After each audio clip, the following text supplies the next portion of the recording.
Hey, welcome everybody. It's Monday morning here on our live stream on Twitch and lichess. International Master Sparkle Horse, aka Sladgy, aka Will Paschall.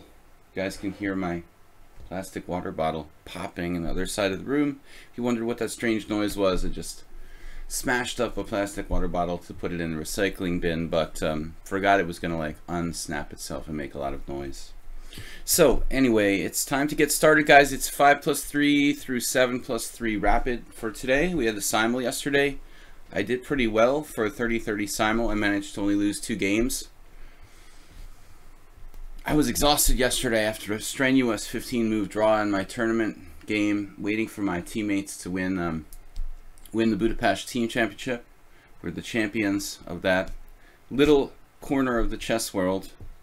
Anyway, I've got challenges from 3 players at least so far. It looks like Paschall Mondayv and PQLLEDD, who we haven't seen in a while. He's not a subscriber, but he was a regular participant here, maybe last year, on a fairly frequent basis. GG Helis, what's up? So my team won our Budapest Team Championship. I had a good result for this team. On my other team, my Hungarian team, I had a really kind of crap result with like too many draws. For my Hungarian team, I think I had like 5. Let's see, I had 5 wins, 5 draws, a forfeit win, and a loss. So basically, it was pretty solid. It was like I gained some rating points overall in that, a few rating points overall in the Hungarian Team Championship. I wasn't happy about drawing the last game against a low-rated player, but I figured it was safe and we would win the championship. I was right. You don't see me on the lead. Okay, then I don't know why. I'm up there now. Yeah, I've got lichess in the title of the stream, so we should be good to go. I'm ready to get started. No troll on a roll today. Maybe he's not on Mondays. Actually, he hasn't been on all the time lately. Alright, let's get started with Paschall and Nefedov here on a Monday morning. Nefedov's usually an evening stream guy. He's an evening person. He's constantly challenging me to play off stream like at 11 o'clock at night and stuff like that when I'm like exhausted. Hey JCS, what's up, man? This week we'll have a normal simul, 40-40. Against Paschall Mondayv, I'm going to play something different, Scandinavian, I think. Mix it up a little bit. I haven't. Well, I mean, Paschall also plays, you know, he can also play d4, so we never quite know what we're going to get against him. Troll and rolls, fate isn't the same as monkey pushing wood.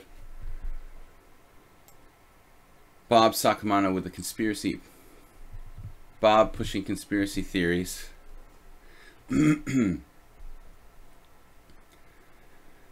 Think positive thoughts, Bob. That's what I had to start telling myself recently. I realized that I dwell on negative things too much. I mean, it's probably reflected in my chess game a little bit that I'm very cautious and what's up with this? Bishop d3. You know, it's like prophylactic thinking, but sometimes it can get, like, you think about all these bad things that can happen. Sometimes it can get to be a drain and very negative.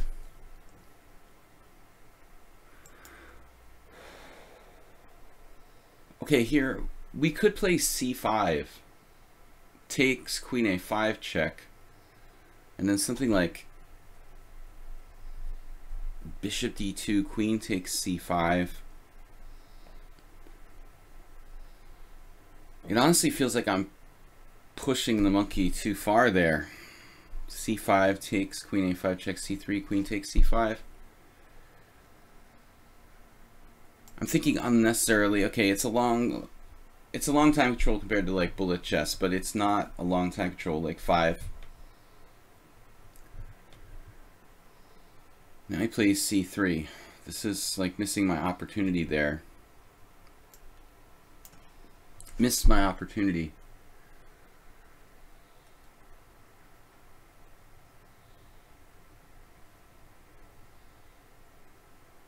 Missed my opportunity to play c5 likely. Bishop d3, not a move you'll find in the opening encyclopedia.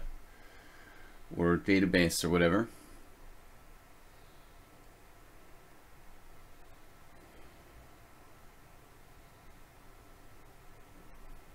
You could try playing c5 and knight a6.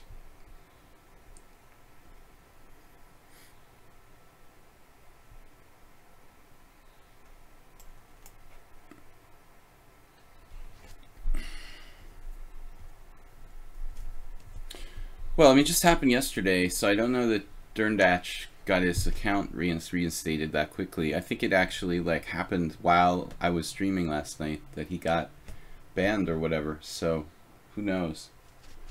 I don't think that the lichess, you know, easily revokes these things.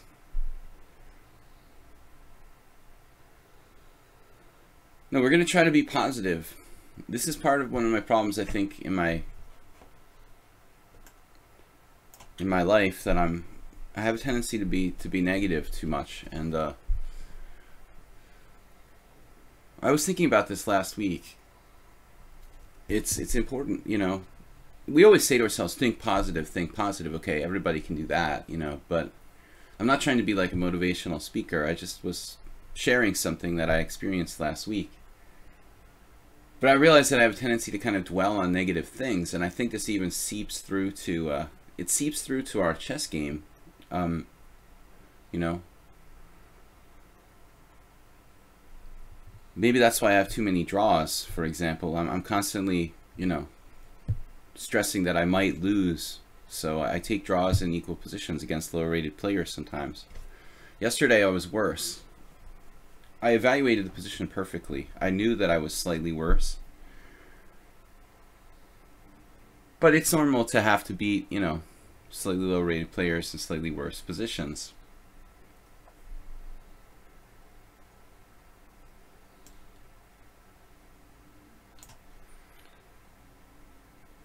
Paschall Mondayv's play here strategically is like brilliant. This is absolutely like in the Alyakin's defense or Scandinavian with this type of structure.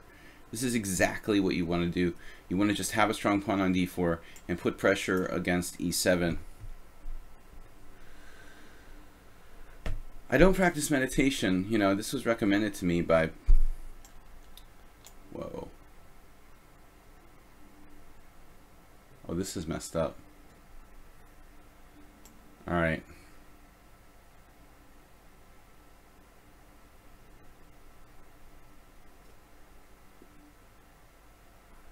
What am I miscalculating here? I'm miscalculating something.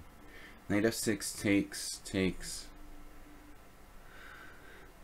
There. Dude, I'm losing my mind.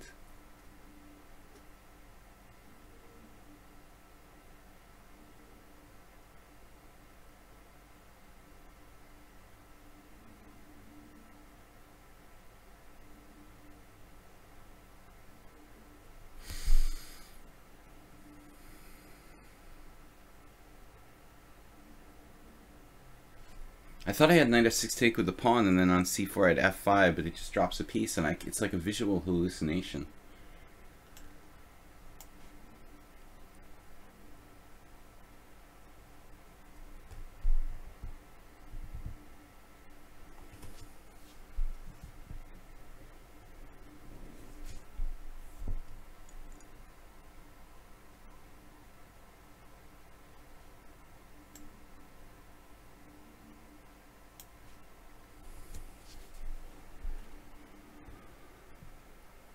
White's strategic play on a very, very high level.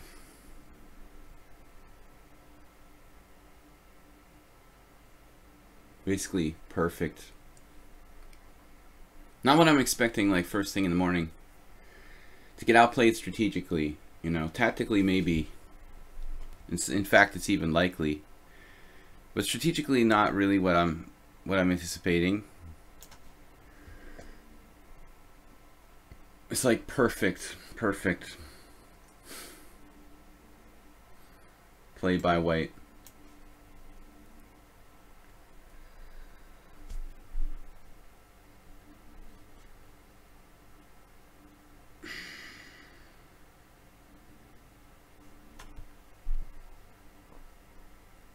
Trying to think positive without a clear path can be detrimental, because it'll cause you to simply repress negative thoughts, leading to guilt, shame. Whoa, dude.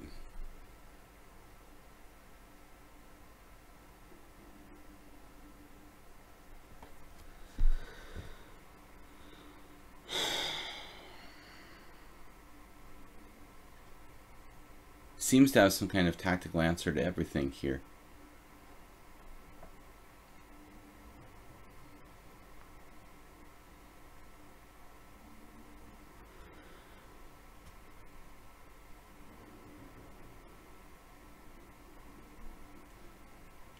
Actually, I have to play knight b8 not to lose material.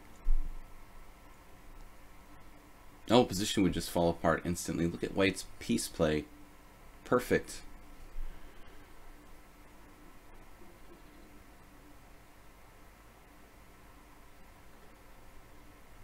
Not a pleasant way to start the day here, man.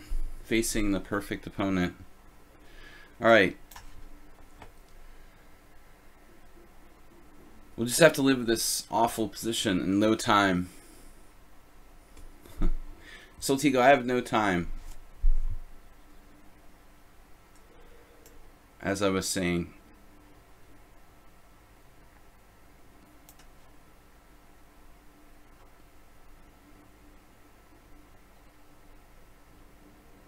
Yeah, I looked at the emotes, but I don't know. He's trading all the stuff off here.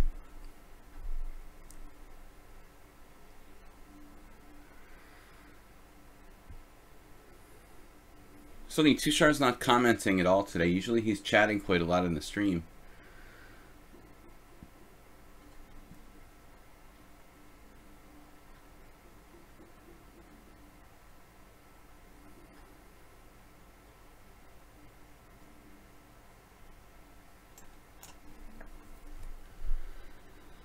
Maybe we can try to hold on here. I expected him to take back with a rook, with pressure on the open file.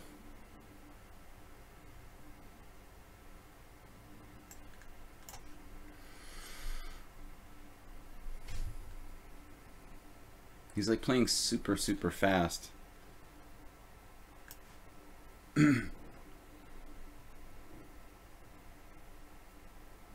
He's lost a little bit of his advantage. I mean, still much of it remains, but he minimized his advantage by trading a lot of stuff.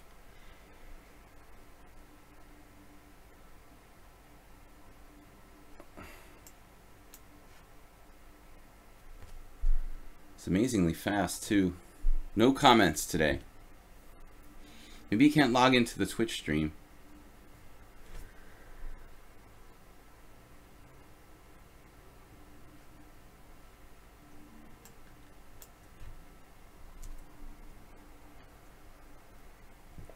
The moves just keep coming.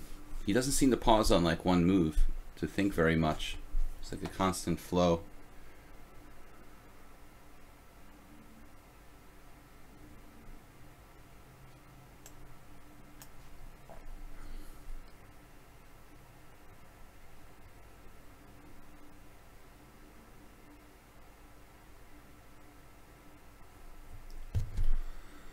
He's faster than me. He's just owning me in this game.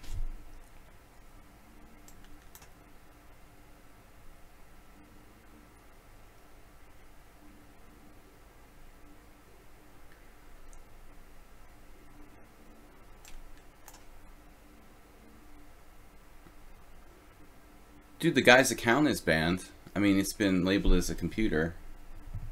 I don't know. That's what we learned last night, same as you, Serbian.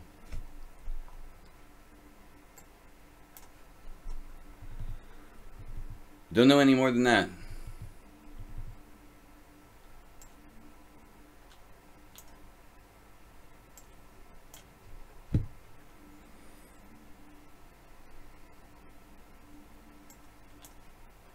Yeah, Tushar is amazingly fast today.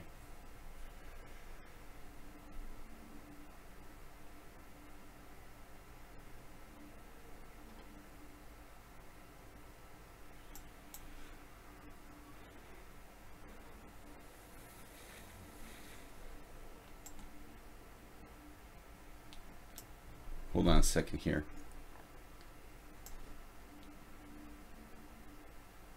Ah, yes.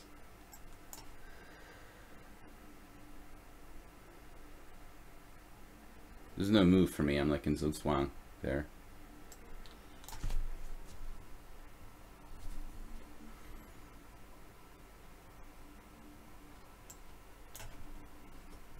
He's playing like a master.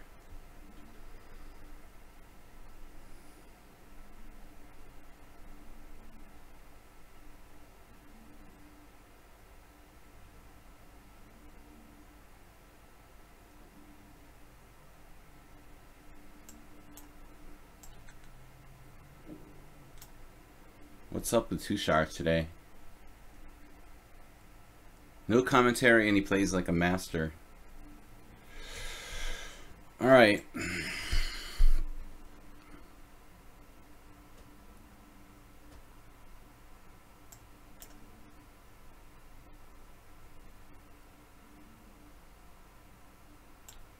Every move instantaneously.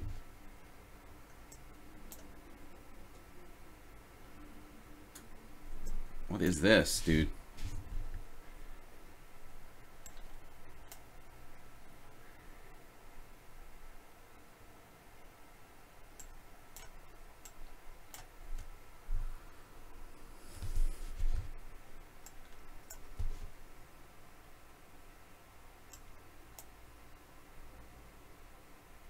Oh, I think I missed something. Damn it. I missed winning a rook with bishop d4 check.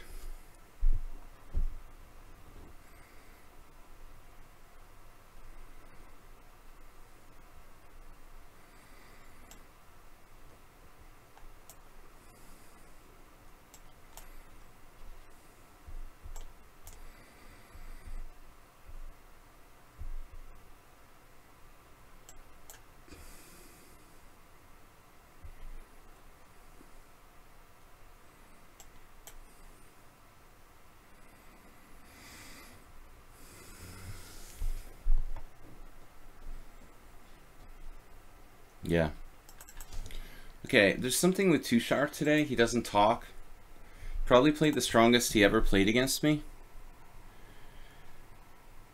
This was an insane game by White. He played like perfectly. Like got his game on for today's game. That's probably the most convincing game he ever played against me. Just wiped me out from beginning to end. Like he was 2,500. Okay, he did drop a rook, but he was constantly keeping the pressure on. Anybody could drop a rook there. I mean, this was a very easy mistake to make. Trying to stay ahead on time at the end. You know, it's just like he's trying to win on time. He made one mistake, but the rest of the game was like master strength. If you can play like that, you'd be like 2,300 FIDE. But I don't understand why he's not in the stream or not saying anything.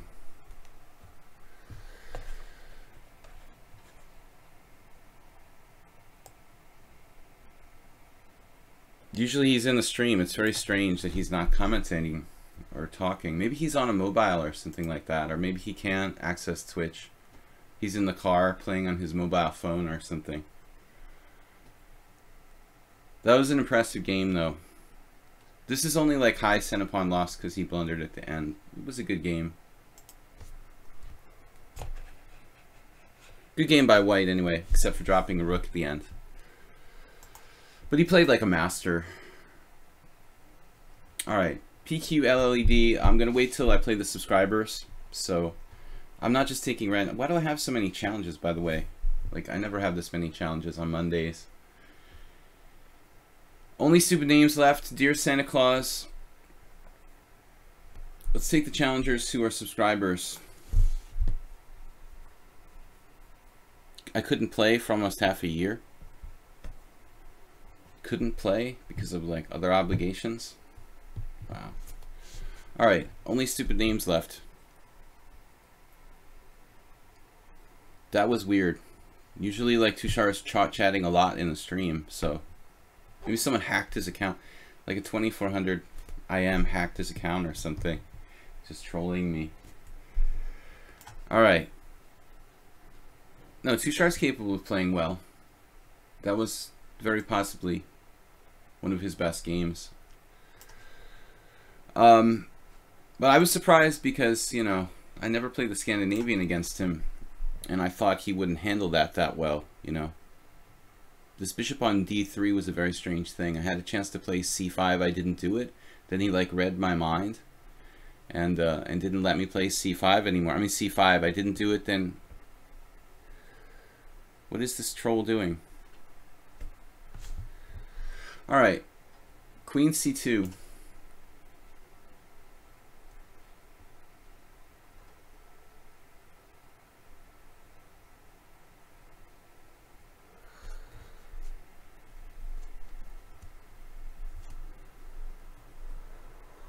Bishop g5, this transposes to like a different variation.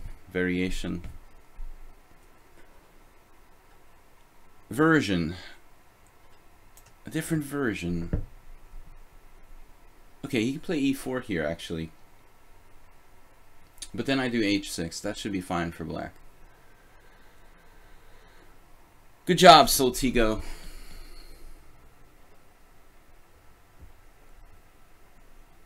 He's bringing a bad name to Hikaru Nakamura.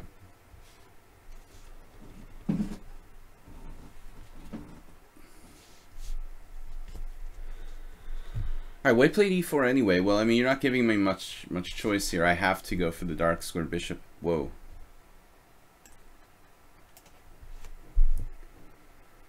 Okay, I don't believe you can just sacrifice this pawn on e4 for nothing concrete.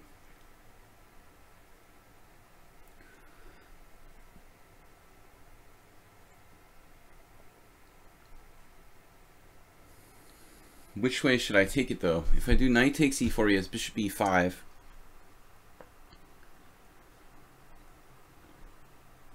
And then something like knight takes e4, bishop e5, f6, weakening my king side too much. Well, I guess bishop takes e4 is certainly not a bad move. Doesn't do much about that bishop on g3 though.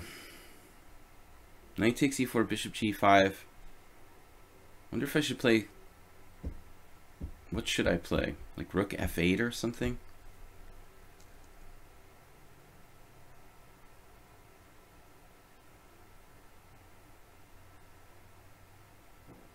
I should really think about this. It's a 7+3 time control. We have plenty of time. I guess bishop takes e4 is best. You know, and then just contain the bishop on g3 while being up a pawn. d6 and knight on bd7 when I can play it. I have to watch out for queen a4 check. I mean, I can't play... I may not be able to play d6 right away, in other words. Is there anything wrong with knight takes e4, bishop e5, knight f6? Yeah. Maybe not. It didn't even enter my mind. It's such an unusual response to the move bishop e5. Maybe not. It's an idea.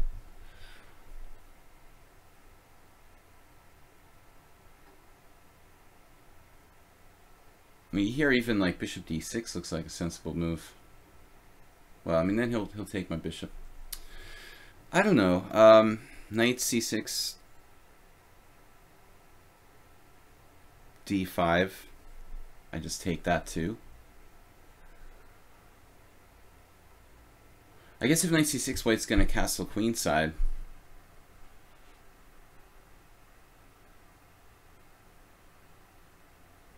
I want to thank you guys for supporting the stream and subscribing.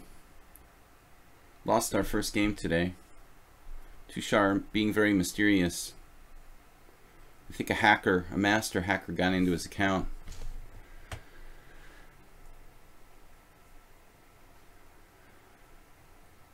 Dropped a rook at the end. You know, it's one of those, like, you see it as soon as you make the moves. Okay, white's gonna try to castle queenside. Rather not give up my bishops.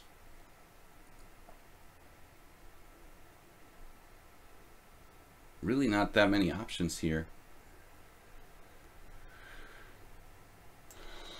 Bishop d6 doesn't look right.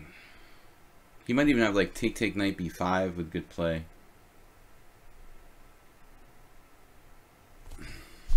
This is weird. It's totally an unsound sacrifice by white, but yet he still has some form of compensation. I guess I'll go a5. I don't know. It's like a queen b3 variation of the Nimzo where he just down a pawn. I would assume I can like try to use my a pawn as an attacking piece if he decides to castle queenside. It'll add to my potential to attack his king castle long. I got some coffee here. It's not seemingly helping.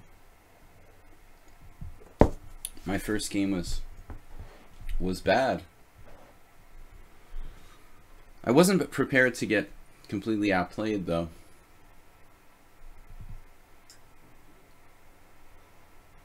Usually in the mornings I'm really slow to warm up, but by the end of the stream I'm playing very well tactically. a3 is an extremely slow move. I might even have a4 here.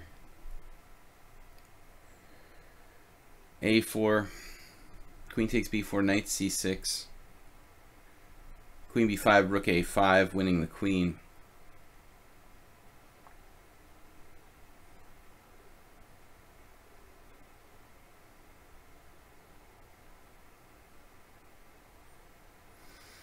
There's some problems though. He's got a bishop takes c7 intermezzo, which would just destroy the whole thing.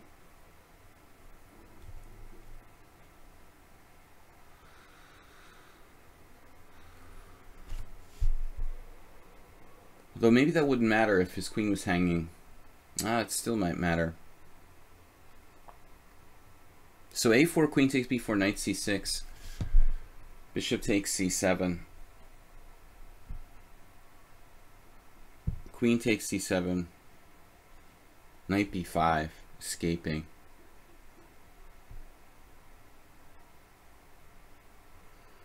Saving his queen.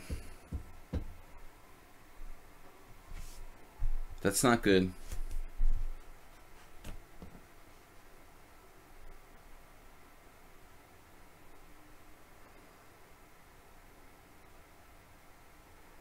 Bishop takes d8, knight takes b4.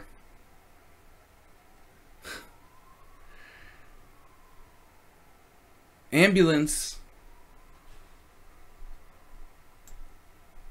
I think I have to go this way. Tushar's here watching the game. Wonder why he can't watch from the stream. From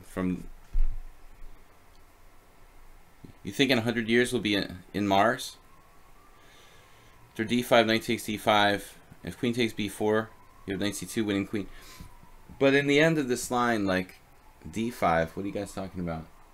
In the end of that line with like knight c6 and all that stuff, knight takes b4, he has like bishop takes d8 and bishop takes f6, and then my rook is attacked and all that. So Tiga, where's the emote for the ambulance? We need like an ambulance sound we can play like all the time. Normally the windows are closed in the winter time, but you guys can now hear what it's like to live in the summer in Budapest. I mean, it feels like summer practically. Okay, what am I doing here?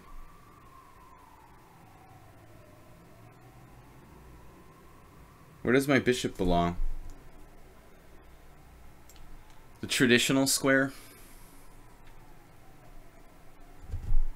I think I probably did this the best way, like the safest way. Taking on c3. But I already had to calculate a lot, you know. There's a lot behind the curtain that you don't see. You know, variations like that where, you know, you guys are like, why does he use 4 minutes on one move, you know? I'm thinking about pretty deep lines with a4 and trying to trap the queen. This whole thing was really pretty tough to calculate for someone who just woke up like an hour ago. But I get pretty warmed up by the end of the stream, or at least halfway through.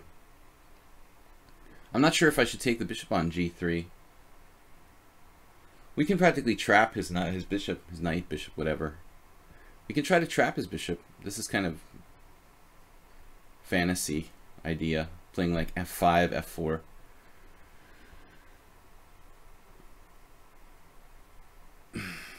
Tough blitz match, a secret master.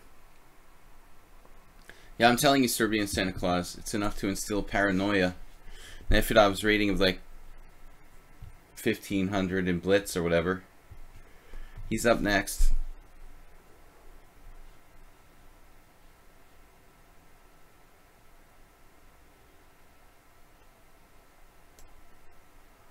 Maybe queen f6 is not the best choice. Okay, it's interesting. There is a question about where to put my king here. Probably I should castle. Stupid names left 1594. I'm not even thinking about people's ratings anymore. I've given up trying to like expect people to play like their rating suggests they should play.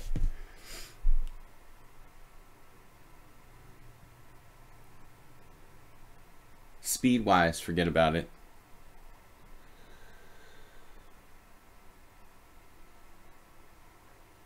Yeah, he could play h3. It wouldn't be... No, I mean, in that position, he has just like bishop to e3 if I play f5, you know. That's the second one in a row. So, no, I mean, it's not so easy. f5, bishop d3. You know, he can kind of hold my knight hostage in that position. I guess I could move my knight back to f6, but I have to watch the e-file. It's very complicated. Not so easy. Maybe it's better for me to... In that kind of line, it might be better for me to just try to castle queenside and play like h5, h4, for example.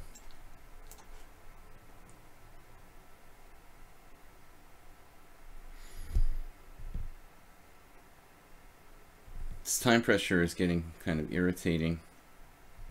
e5, anybody? Looks weakening. Damn, only stupid thing is left with 3 minutes to my 24 seconds, and still a very playable position.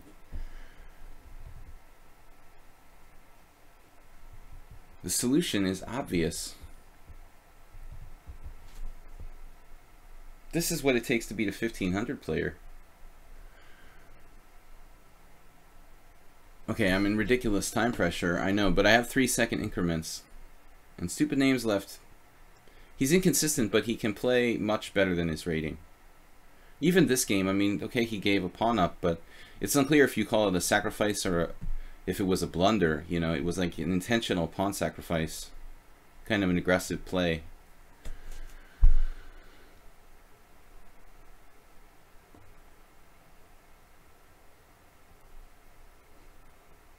It's ambulance training. That's my new theory.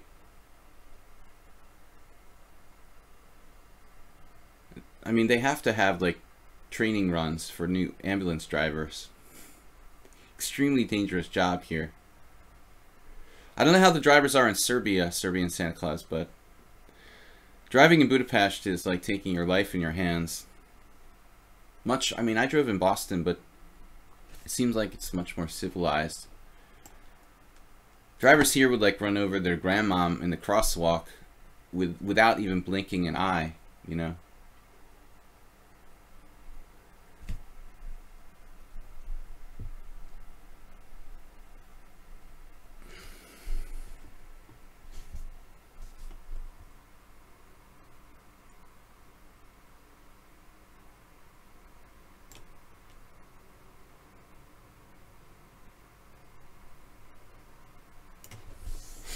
I'm just freaking out.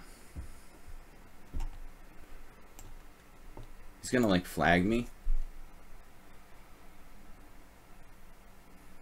That was not the best move, but I didn't have time to find the best move. Oh. Good job. Now I'm like worse.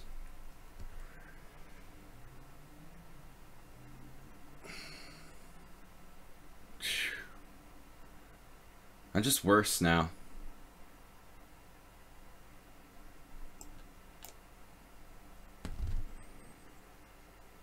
$15.93. It's a good year.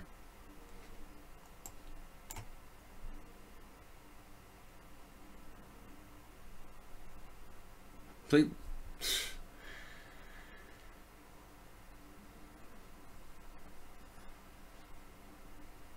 like a master.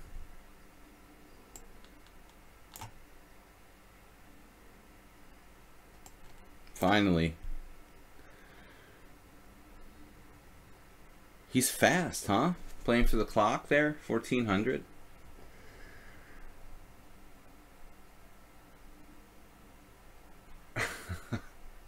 You outplayed me completely again, and then you hung a piece at the end because you're moving instantly. All right.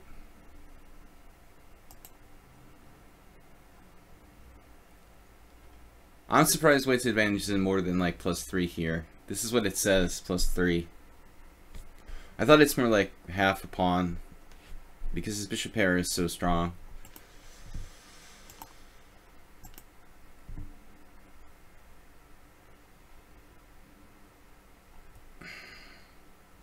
Two draws. No draws. One win and one loss. All right. Let's go back to the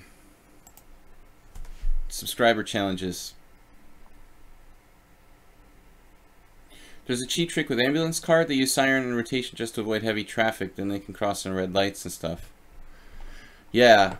I mean, they just overly use the siren here. I mean, it's very, very obvious. That's probably why I'm so pissed off. Because in the US, it's like against the law or something. You know, there's a lot like stricter regulations about it. Yeah, they're probably using the ambulance when there's like nobody in the ambulance. You know, using the siren and stuff.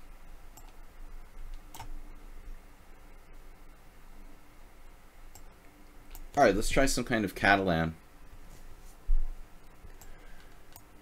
Well, I don't think it's embarrassing, you know, but you're getting caught like trying to like win on time. It's kind of like the simul yesterday. Why you guys just don't take your time and just try to play the best moves? It's an increment blitz game, so, but anyway, it was a good game. It was a good game.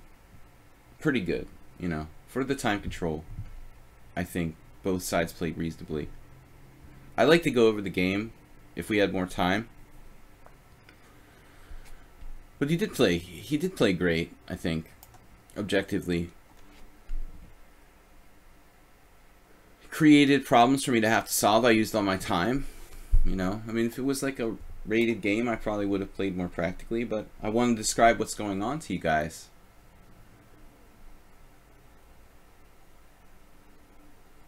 Okay, I don't know the theory about this variation too well. I understand what I'm supposed to do theoretically.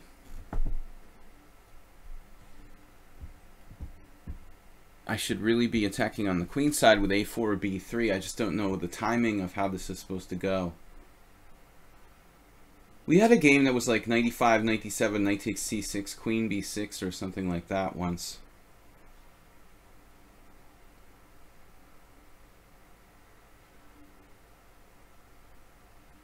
If I play, for example, b3, he can play like take, take, and maybe c5 right away.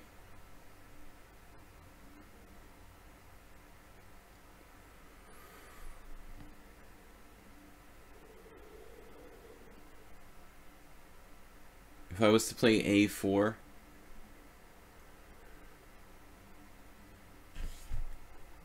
you know, I don't know. I really don't know. 95.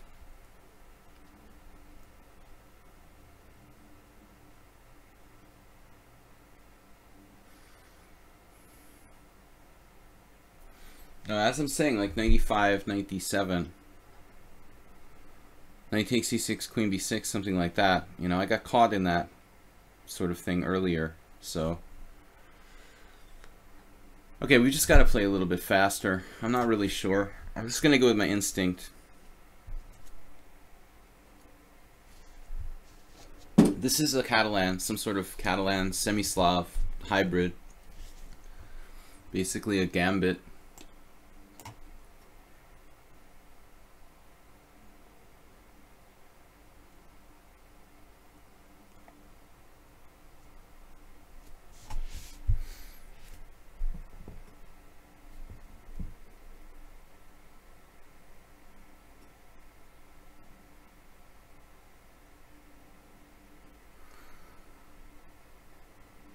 No, I don't know. Should I play bishop g5? That's a move that's commonly played in the Catalan. Kind of getting rid of the bad bishop.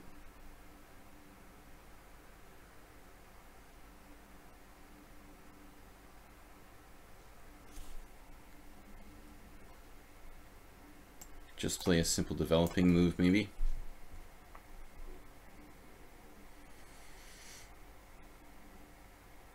You can still play. We can still play like knight c3 or knight d2, depending.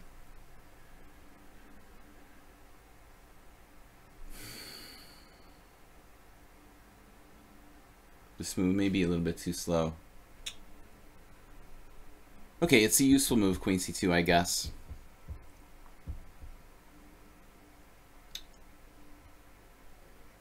Make Santa Claus think. When in doubt, trade. What? So trading for his good bishop seems nice. Well, there's no way to force it. Now he's playing, it's apparent that he's going to be playing like knight a6, it looks like.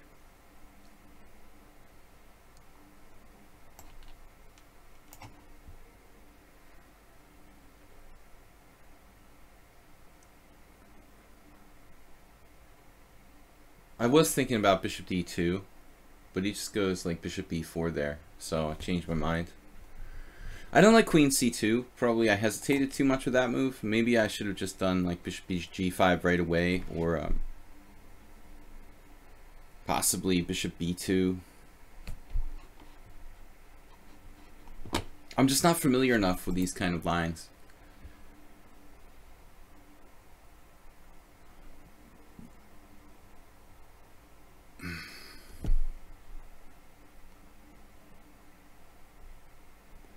Okay, it's not the end of the world.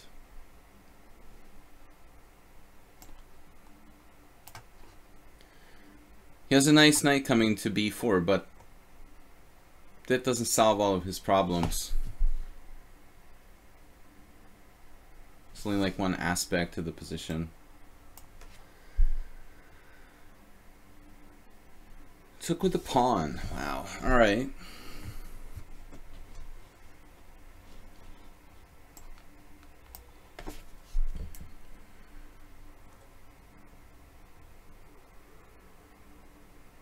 All my pieces are in the game. Obviously, he has a lot of pawn weaknesses. His king is still in the center. There could be some problems. I don't have like a direct attack per se.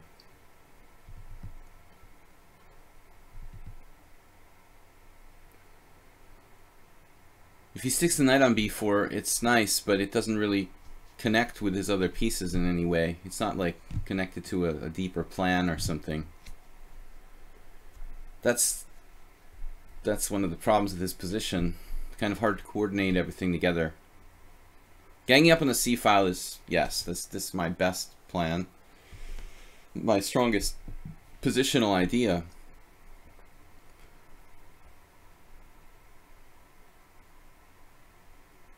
Relatively close position with the two knights on the board. We could get knight outposts. Obviously c5 is the biggest one.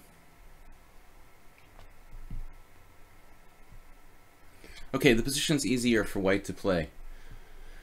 That would be my deep evaluation of the practical aspect of what's going on here.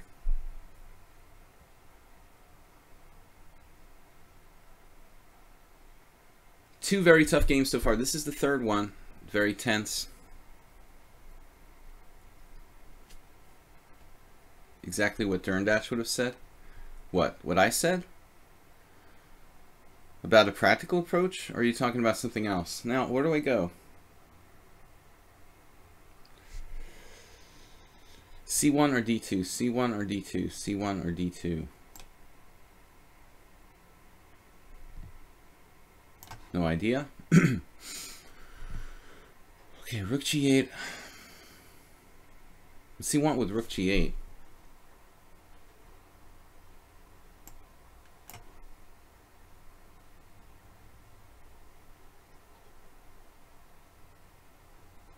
Obviously, queen e2 is a good place to go anyway. Rook g4 is very artificial. Santa Claus Not quite sure what he's doing here.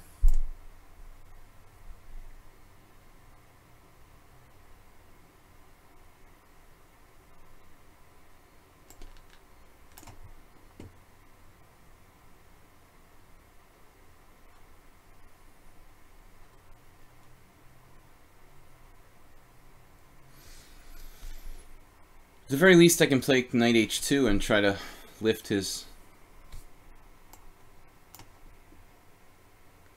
h pawn, but that's pretty materialistic.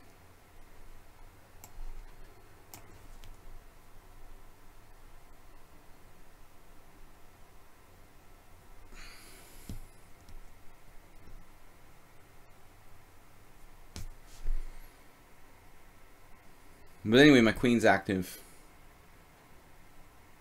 No tactics here yet.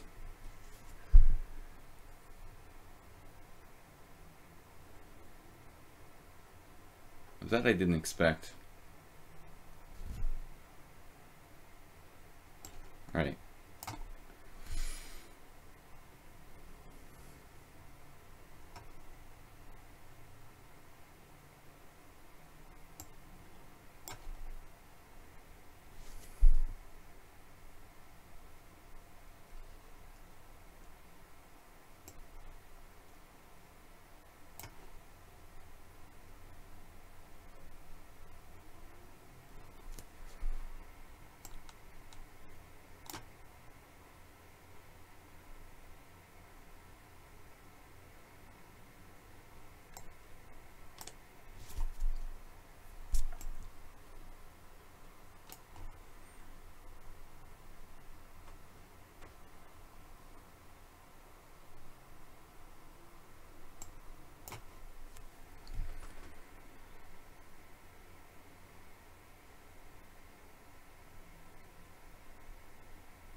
So it's basically a blitz game now.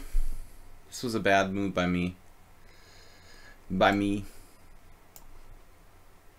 Wasting a little bit of time there.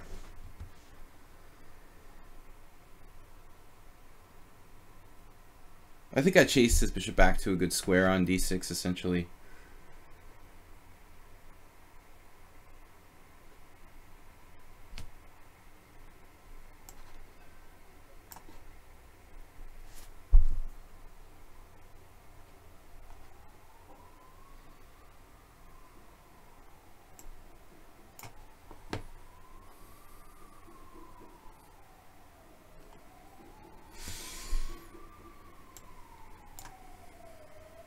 Comes the next one.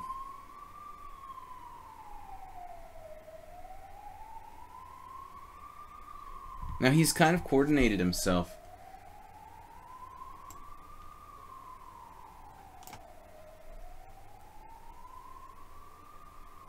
Rook takes a5.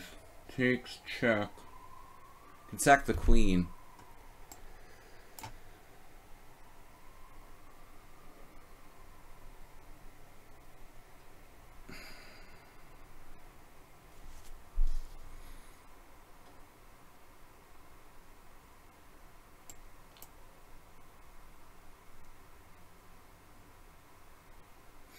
Can I seriously sack my queen here? Rook takes a5, bishop takes e2, rook takes a8 check. I have a pawn, 2 pawns, a queen, and 2 pawns, a rook, and a bishop for the queen. Oh, he's avoiding. Alright. Well, that's cool.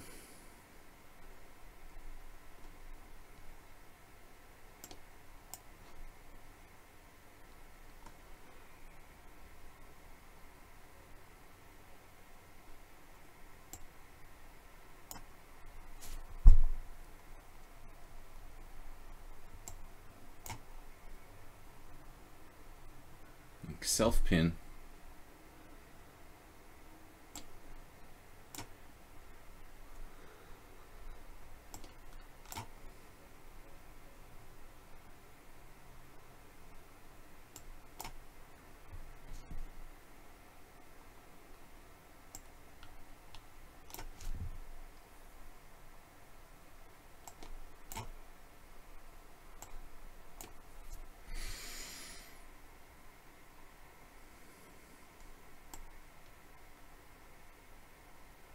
chupa.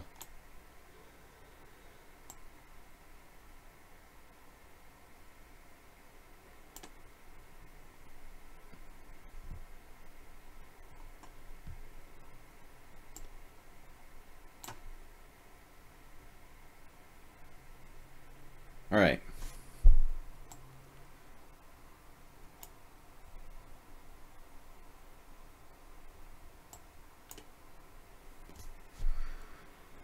Got him where we want him now.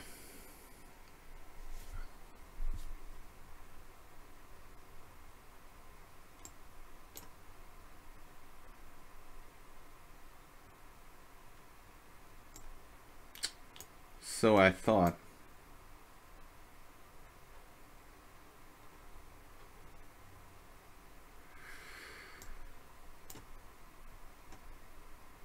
I don't know what I was thinking there for so long. This is like my only move.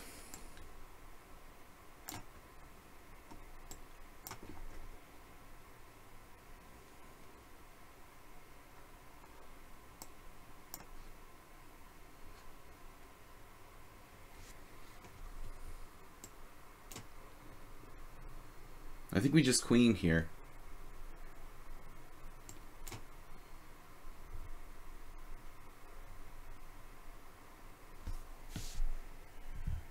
All right, man, tough game. We're winning at the end, though. I don't know about this opening. I don't know what I'm doing in this gambit position. It's theory that I don't know. I played b3.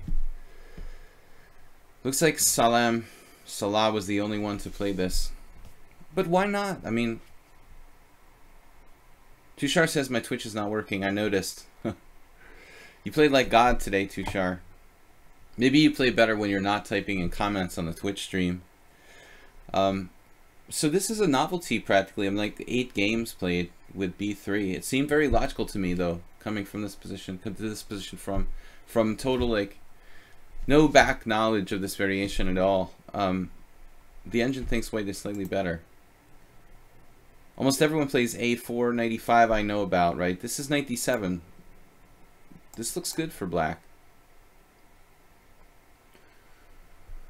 Lucy versus Lipulescu. Maybe I don't have to. I don't have to take on c6. I fell into this sort of blunder once. This guy actually did this. A grandmaster rated 2671. That seems ridiculous. Okay, guys. Who's our next subscriber? Dracofire, you're not a subscriber, right? Come on is not a subscriber. Chupa, is any of these players a subscriber? Just Mule Skinner. Let me know if you guys are subscribers. We took him out. Santa Claus. Ho, ho, ho. No, thanks, man, for playing. It was a good game. Alright. Mule Skinner, I can't handle the French defense today. What's up, Turkey Farm? Are you in the challenge list? 1% of what? No, I mean, sometimes it's an advantage not to know theory. You can just play without prejudice. I mean, not knowing that line, I had no clue. Like, I know that a4 and knight e5 are normal moves there.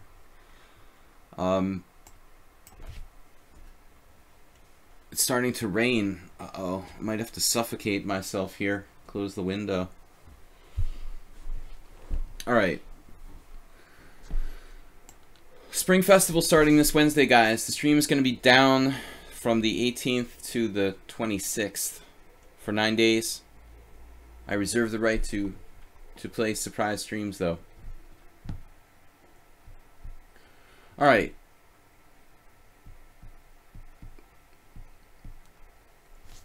Interesting move. c5 here.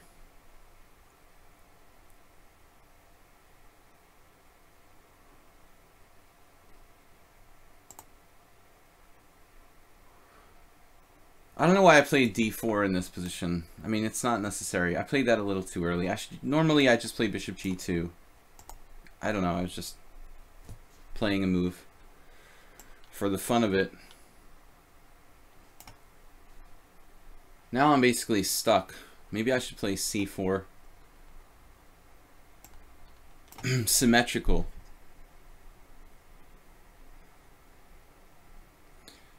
Missing morning coffee and ignorance in position led you to victory. You know, it's a very tempting plan to do like a5, knight a6, but maybe that makes it hard for you to kind of coordinate, you know, somehow, as tempting as that is. Here now. Okay, I mean, it's definitely possible to play knight takes d4. It's some kind of weird English opening that I don't play. A variation, I want to say version. I don't know why. Variation of the English opening that I don't actually play. Here, however, we could try something weird, like queen takes d5, bishop g2, e5 castles, sacrificing a pawn. Does that seem even sound? Not really. Let's say for... Wow, he took with the knight. The critical question is queen takes. Taking it easy on me with the knight takes there. I can delay the capture with bishop g2 now. Maybe it's best. Queen takes loses a tempo. Knight takes is playable and fine.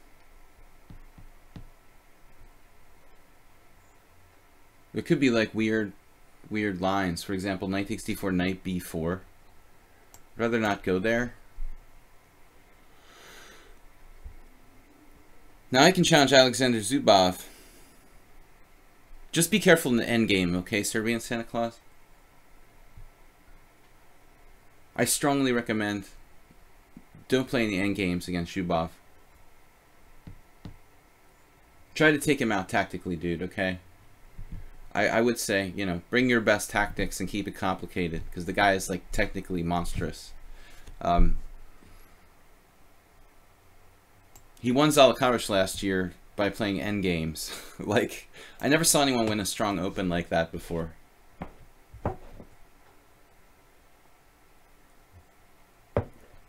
It's unusual, but I guess it happens from time to time. Queen a5 check might displace my pieces somehow.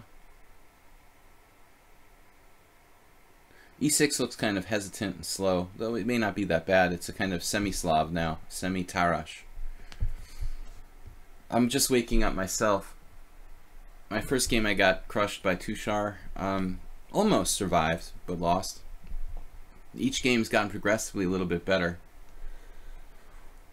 I'm definitely not a fast starter. I'm giving up my full-time play chess the whole time, and I'm only getting worse. Who's this from? Leona. Well, I mean,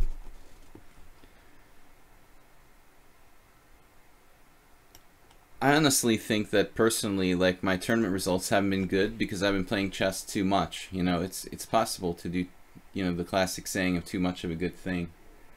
If you play too much, then you're not hungry when you play. I mean, I think that's maybe one of the reasons why my tournament results haven't been good lately, because I play, you know, I do streams, I'm teaching 6 days a week. It's probably a little too much.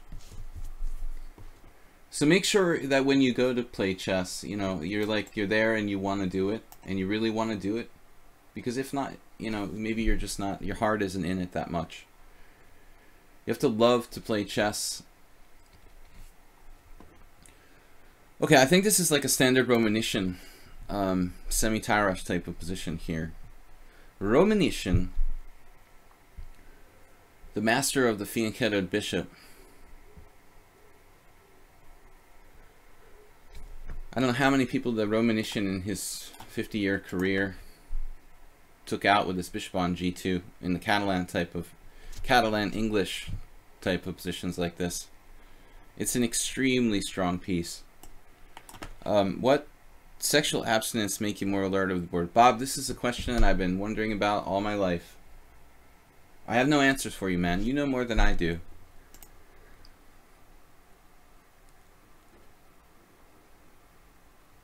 I think that it could be, you know, different for different people, probably.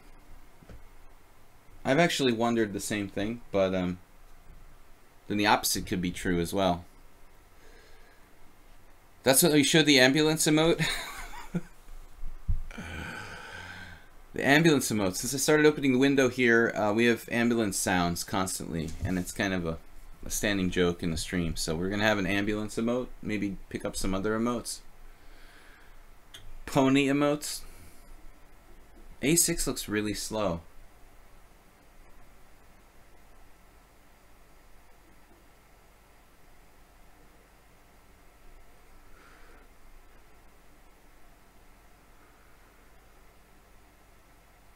So the plan, one would assume, is to actually play rook a7 or something? Wow. By the way, what happened to Nefedov? Didn't Nefedov have a challenge before and it disappeared? Am I crazy? He was on, he was challenging, I guess he had to take his challenge away. Okay, queen b3, knight d7. Looks like a classic resource. A4 is very tempting, but once again, like years ago I played one of these games with this type of position with black, and I remember blockading c5. There's also bishop e3.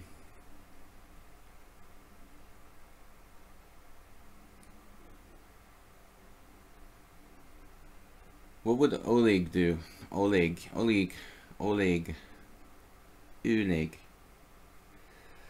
A4, A5, you know, like fixing the pawn, the target on, fixing the target there looks natural.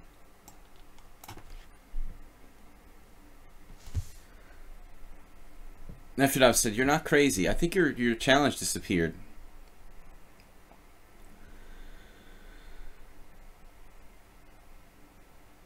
Well, knight d7, right? Going for the blockade. So we're going to play a5. He's going to blockade the c5 square.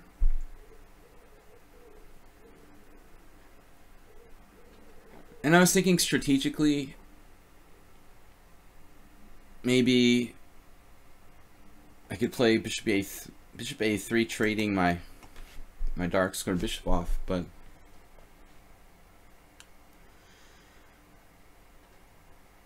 okay, queen c7 is solid. I need to make sure everything's protected at all times, obviously. My concern, though, is that black's solving the problem of all of his pieces here.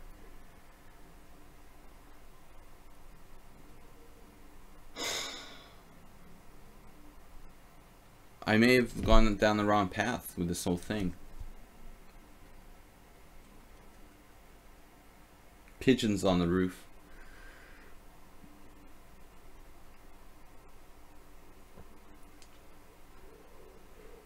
Yeah, I feel like this is a brilliant defense by black. Maybe a6 is like theory and I don't even know the line. It was a weird move order in the first several moves that I don't really know.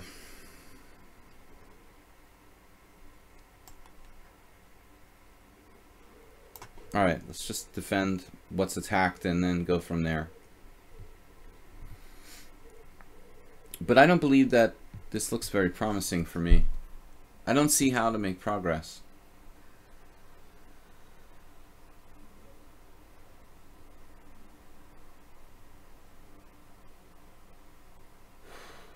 There's even a small chance I could be overextended.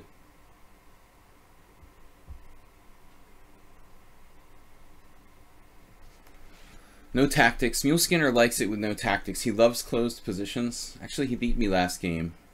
He hadn't been on the stream in a long time. Okay, I beat myself. He offered a draw. And I don't know. I tried to play for a win, but I lost on time or something. But he played a really good game last one out. He might be the record holder with 150 games. Well, very likely he's got the most games. It looks like a Queen's Gambit decline Austrian. You mean like Vienna variation? Well, that's different. I mean, black has those double pawns on f6, and he's usually got his king on e8. This is a pretty standard English symmetrical / semi-Tarrasch.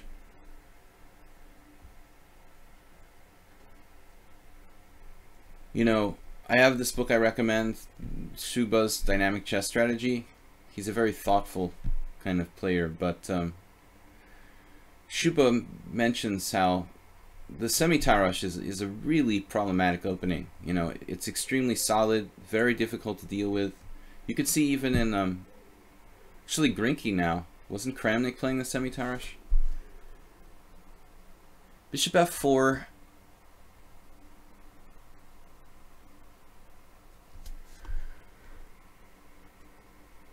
E5, knight f5. That doesn't do me any good. Now strategically, bishop a3 makes sense, but I'm not sure trading pieces in general makes sense. At least I'm activating, like, what is my quote-unquote bad bishop here.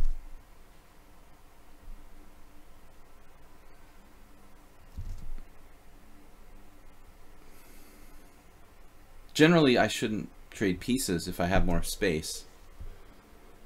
But the other squares look artificial. f4 gets hit by e5. Bishop e3 just sort of sits there. I don't know what it's doing. It's actually a target to get hit by like knight f6, knight d5. But maybe bishop e3. If I had an alternative that I played, that would be it, I guess.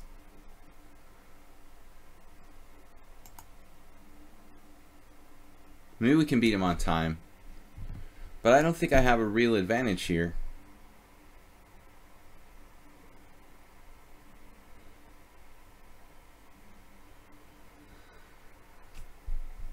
Well, I need to get my pieces out. Okay, bishop e3 is the other option. I mean, he might be seriously considering playing like b6 or b5.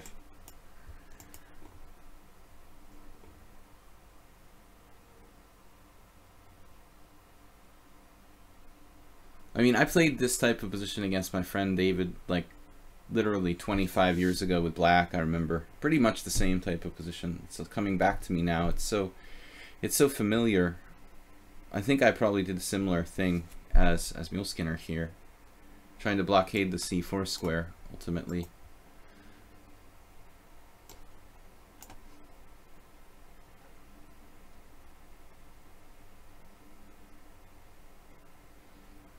But knight d2, he's got everything under control.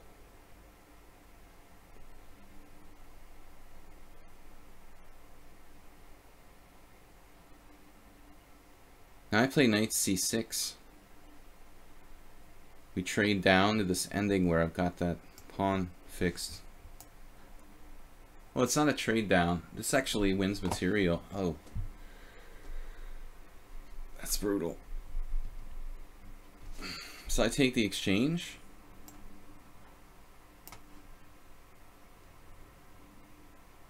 Wasn't at all planned. It was just kind of an accident. I was going to go knight c6 anyway. Like, this was just lucky.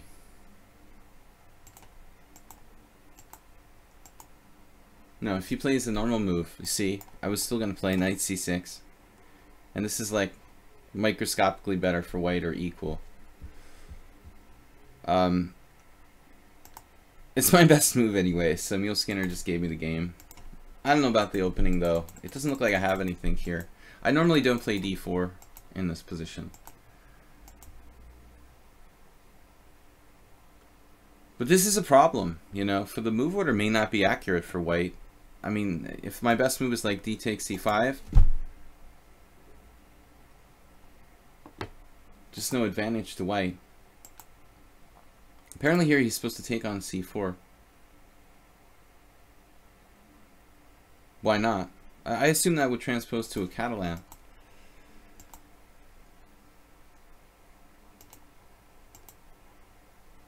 e6 is a little bit passive, but it's okay. Castles, knight c3. So a6 is not the main move.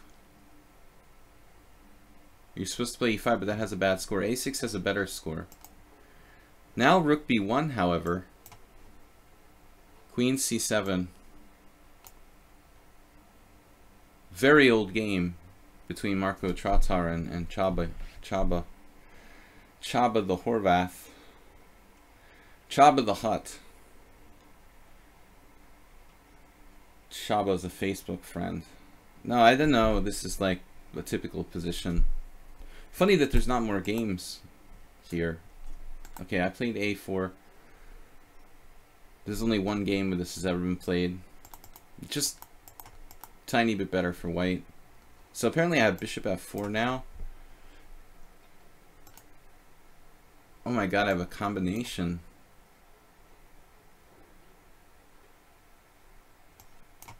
Knight takes e6 and queen takes e6, rook f7. I wouldn't have seen this in a blitz game. In a long game, maybe.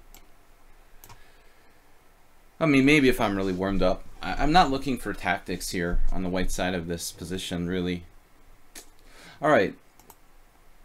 So Thrace, Dracofire, come on, Chupa, Marek, and Nikola Chess. I'll try to play you guys, you know, as many games as I can. Which mat? Alright. So, nice to see a d4. Anyway, guys, tomorrow night I have a viewer tournament. I think we'll do rapid chess 7+2. And this week, that's it. Tomorrow's my last stream for 9 days, unless we have a surprise stream. Yesterday I played a Bogo Indian. Actually, this is our second Nimzo today. The Leningrad Nimzo, which is, I think, a useful variation because a lot of people aren't prepared for this. I would recommend it to play it for white because it's not very popular and I think it's dangerous, and people who don't know what they're doing with black. Well, basically, it's really easy to get a bad position in the Spassky or Leningrad variation. I don't understand why it's not more popular. I guess people just, it becomes very closed oftentimes. And I think people with the white pieces maybe want to deal with that. But e3 is not really the normal line. Usually white plays d5.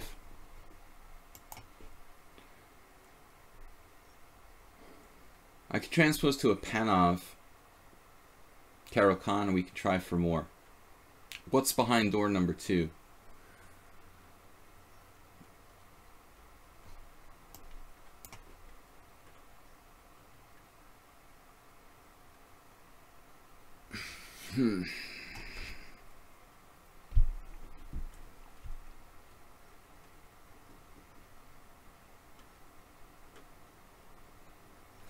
Don't I just win here? Oh, my knight is trapped.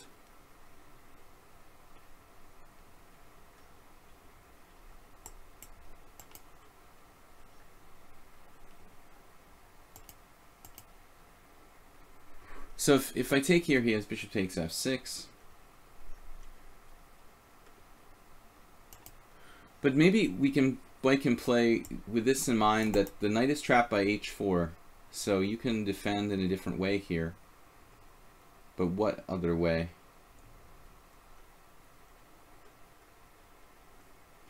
I'm not sure. Knight takes c3. We're just winning a piece, right? Yeah. Just played too fast.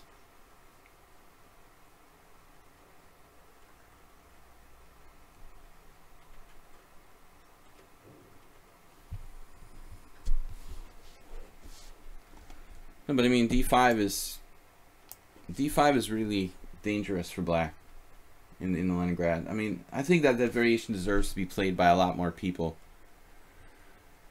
I always thought it was not at all easy for black to play. Of course, you've got to have a friend who plays it on a regular basis, as I did, to have a concept, you know, of how dangerous it really is. I mean, if you don't happen to know someone who's like an expert in this variation for white, then you probably don't appreciate how dangerous it is.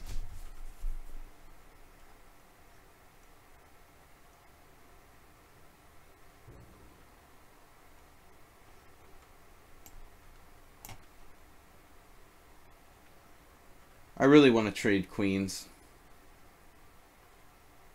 though I'm not even certain this is a good move. I know that's not a good move. Queen a4 he should have played. Just out of curiosity, what's the best continuation here after bishop g5, d5, e3? I think I had one other time this position, and I may have played it differently. I don't recall. The other player must have played knight e2 when I faced this previously on the stream. No, that's not right, because I would... No, that could be. Knight e2. It's not that bad. And then the idea is here, queen d3, and the knight is trapped on g5. This is one game this De Jong guy had. C takes d4, e takes d4. Wow, he actually did knight takes f2. That's nice. Still not 100% clear, for example.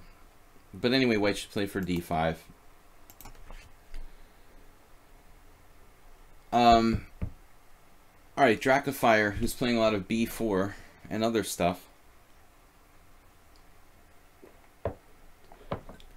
That was not a good opening by white. Just learn the d5 lines. There really is no reason to play anything else there. Alright, Dracofire, I've tried everything I can possibly play against b4. Against you, I think. We're running out of new ideas. What if we tried the classical line? e5, you know, bishop takes b4. This is what Hungarian theoretician and crazy grandmaster András Dorian recommends. Whoops. I've had kind of mixed results with this. Okay, this is a sideline.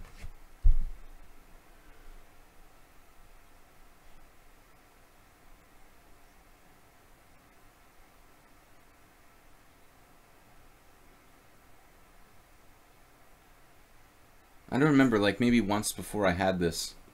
You know, bishop e7 seems really passive for black, but on the other hand, his bishop is cut off.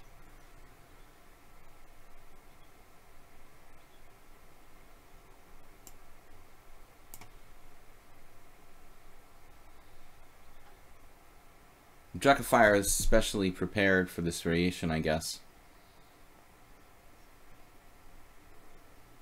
Okay, you can't go wrong with castling.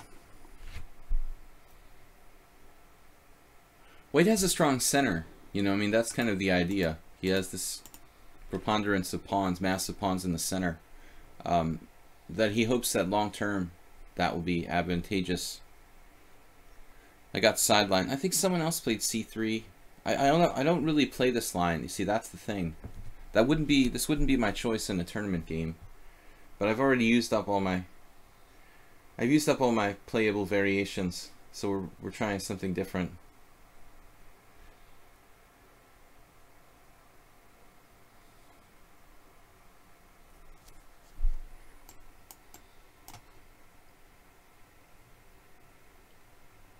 Bishop on a5 is a little out of it.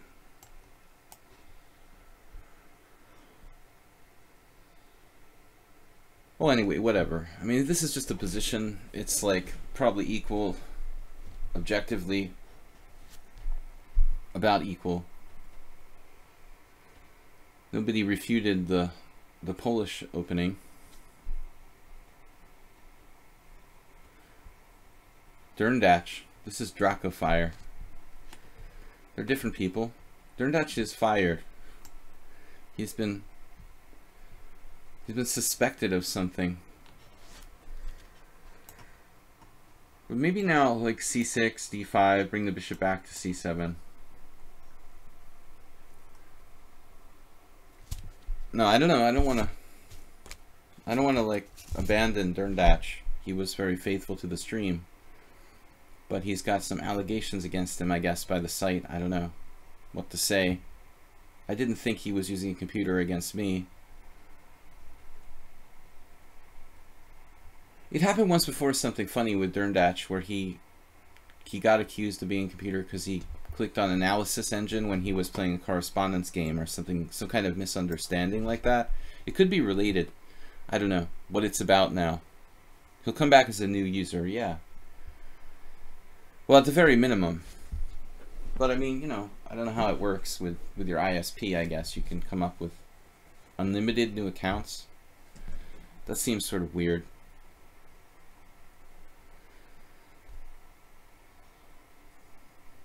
Acerbate, everything froze. Okay, I'm just trying to get my bishop back in the game. That's one of the main ideas of this. He kills my bishop.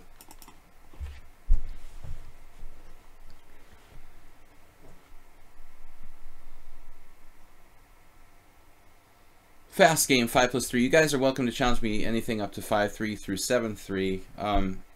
From 5-3 up through 7-3. I've got challenges from... Come on, Chupa, Marek from Poland, and Nikola Chess, who's from here in Magyarország. Thanks everybody for subscribing.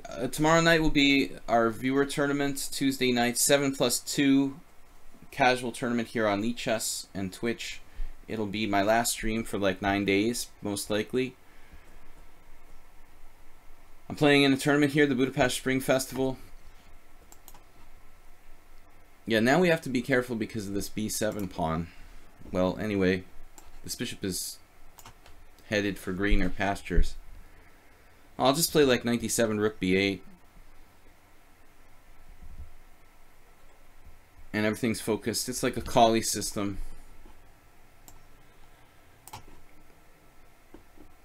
I mean, he does have the central pawn preponderance. I often recommend the book The Middle Game by former world champion Max Uwe.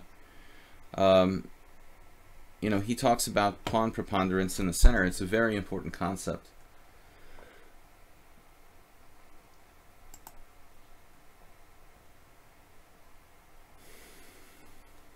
However, okay, it would be good to like activate our rook probably.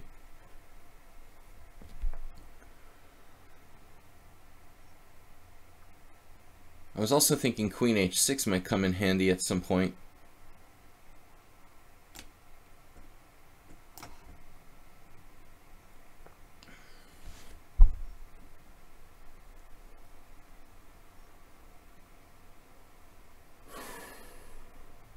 Bishop f4.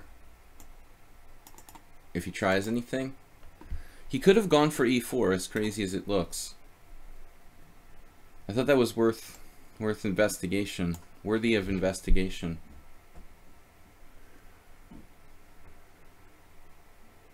It's a lot like a Queen's Gambit sort of exchange variation or something. White structure better. The one big pawn island, the snake, the dragon structure is superior, theoretically, for white. Elisa almost killed me in a couple games. Who is Elisa? Someone new?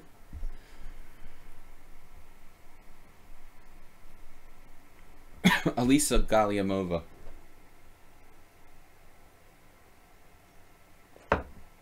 Uh-oh. Whoa.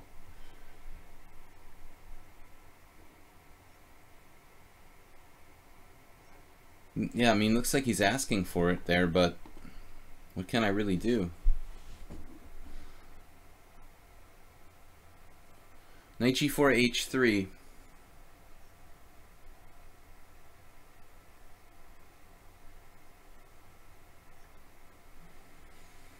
Would take a very fancy tactic. I just don't see it. Okay, this changes the whole pawn structure though. No longer does he have that massive kingside snake. His snake has been severed like a earthworm. Cut in half.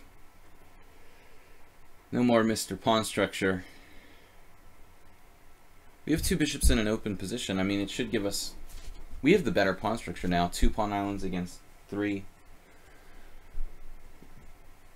Our queen is very active. I have tactics against h2. Nothing concrete. Knight takes e4, knight takes e4, bishop takes e4. Feels like there should be something here. I don't see it.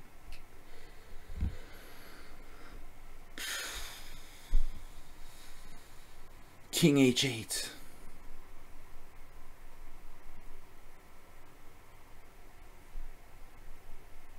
You know, bishop g4 is kind of interesting. Knight takes f6. You can even take with the pawn. You just go fully Joseph Henry Blackburn and then try to kill white, brute force style. That looks pretty darn dangerous. Bishop g4, knight takes f6, g takes f6. Welcome to the g file. Oh my goodness. Then h3, what's he gonna do? I don't think he can do that. No. He's got to find something else. Man. Okay, knight takes e4, bishop takes e4, bishop g4, h3 doesn't look good until we look at bishop takes h3, pawn takes h3, queen takes h3. But I've got no follow-up there. I just don't see a knockout blow.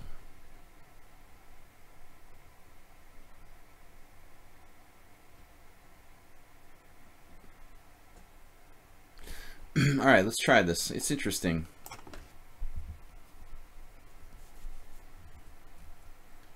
You could also take with the queen on f6, and after bishop takes h7 check, you just play king h8 and you play for mate along the h file. It's very possible that that is strong as well. I missed this move. I guess it's a blunder.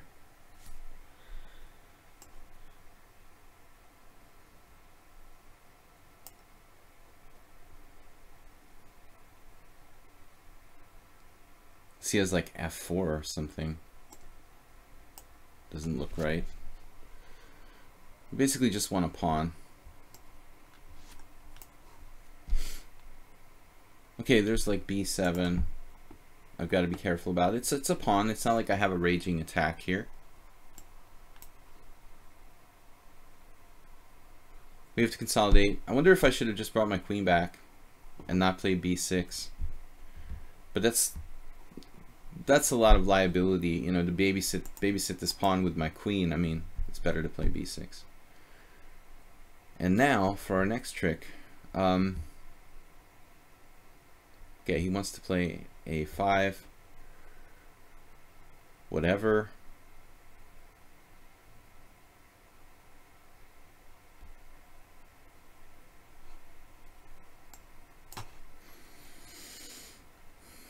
Putting my pawns on the wrong color. I think now I have to play b5. He has some compensation.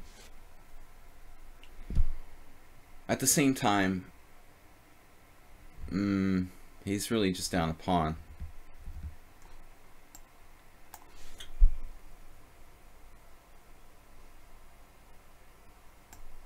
Oh. That's a good maneuver, though.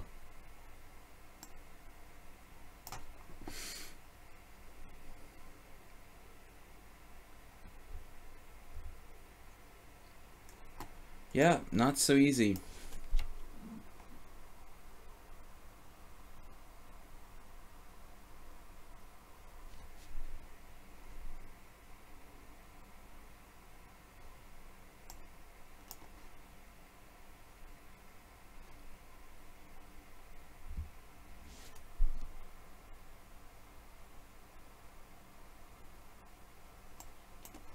Didn't do anything with that move.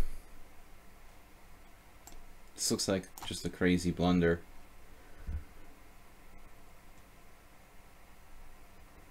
Wow.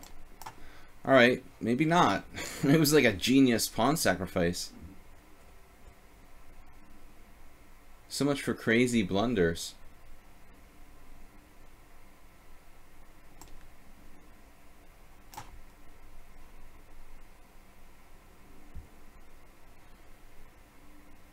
Whoa.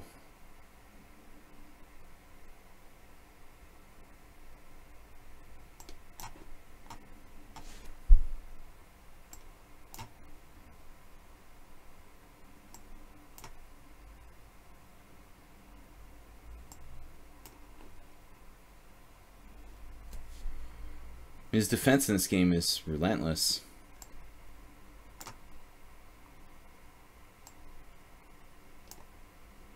Now it's literally a draw.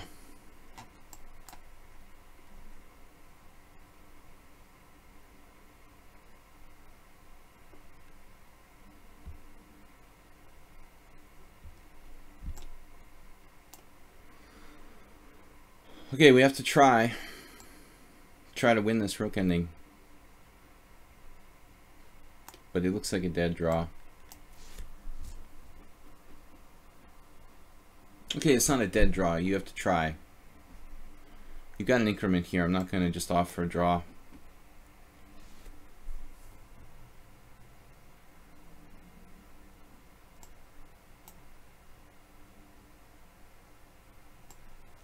If you lose on time, you should have plenty of time to defend this with a 3-second increment.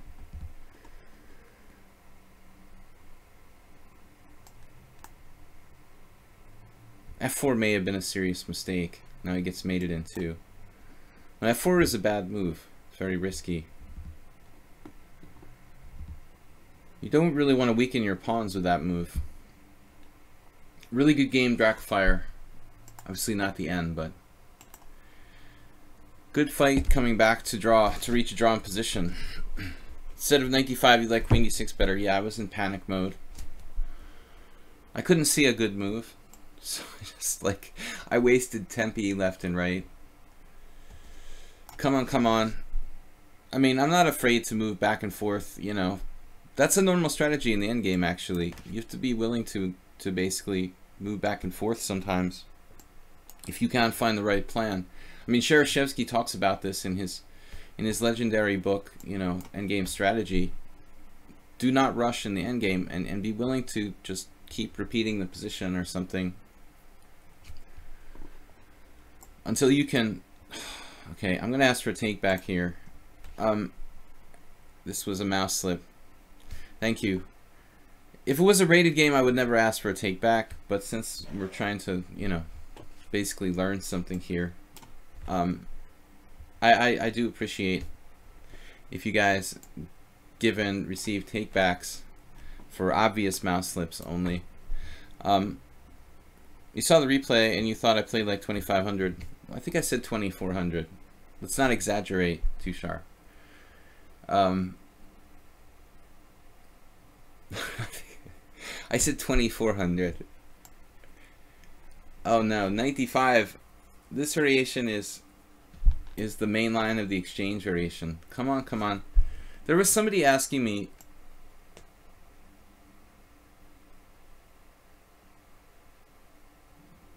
There was somebody asking me if I should play the exchange variation or what I thought about the exchange variation, and I said it's just a draw.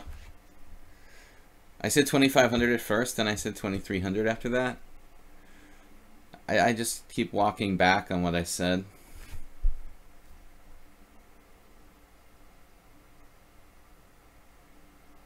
I've had this in a couple of tournament games. The main line is the ultra wimpy, like taking on d5 or something and knight c6, but it's pretty boring, you know. I think I had this against Georgi Orlov and also Jay Bonin. We just go for it. I think Tal played like this with black.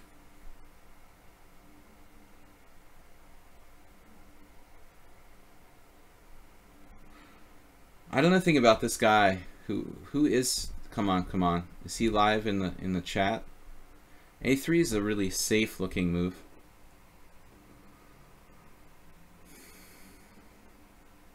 I don't recall someone playing A3 against me.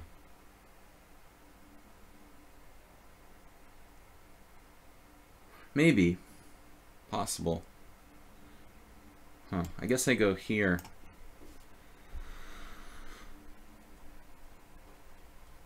He's probably got this all memorized. It doesn't have many games though, this player. Who is come on, come on, come on? Who is this player, by the way? Is it someone who actually chats in the stream?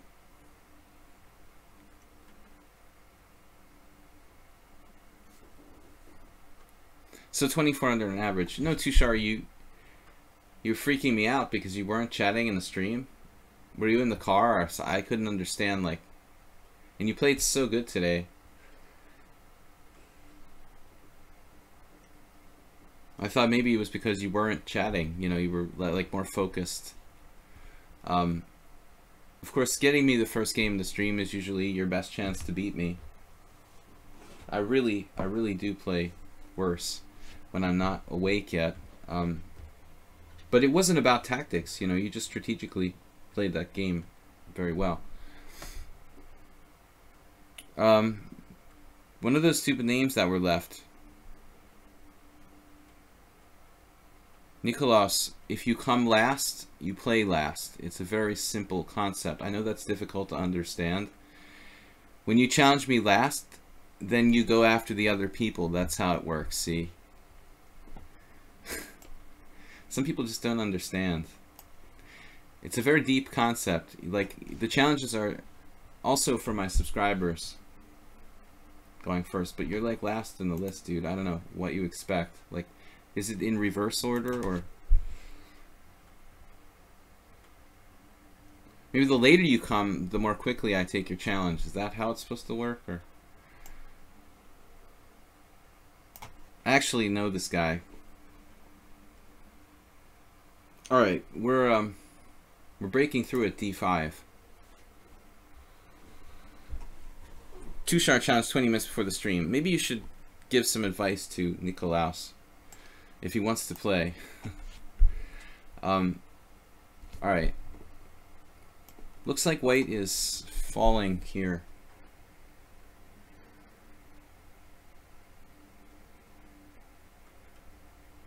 Not so easy.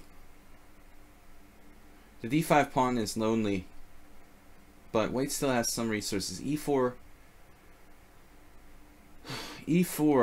knight D2. Bishop takes B2, knight takes E4.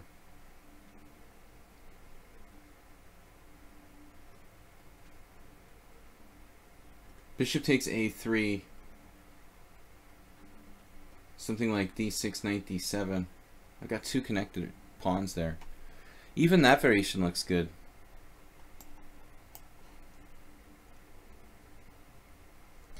It's come on, come on, come on, come, come, come. You're right, it's come, come, come, come, come. Is this a different player though? No, it's, I always call him come on, come on. I'm sorry. I made a mistake.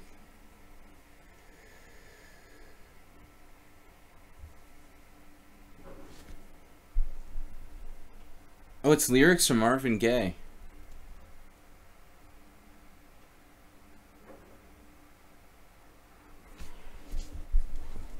That's a little before my time, but I used to have a friend who liked Marvin Gaye.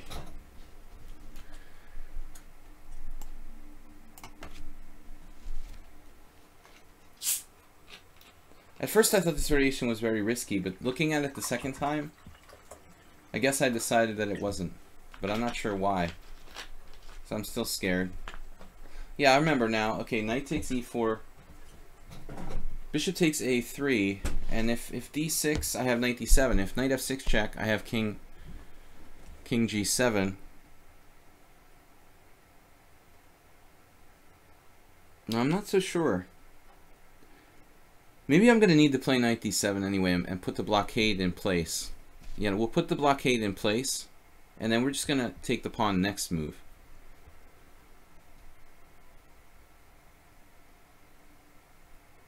Unfortunately, there are some complications.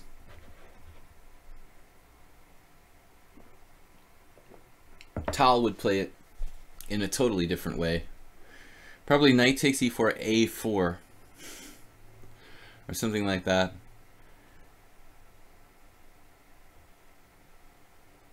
I got this variation from an old Tal game where, you know, instead of doing the classical E takes D5, not E takes D5, C takes D5. Okay, this is just too passive. White can just resign after this move.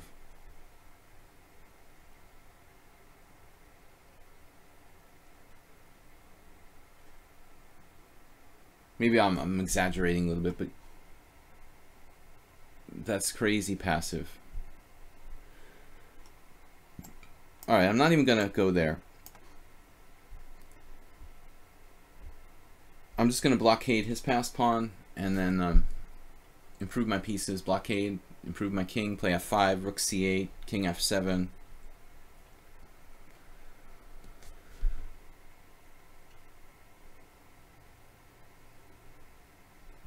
Come now. All right.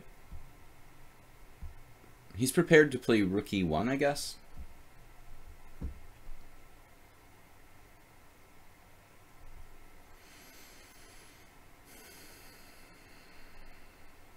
There's also king c2 in some lines.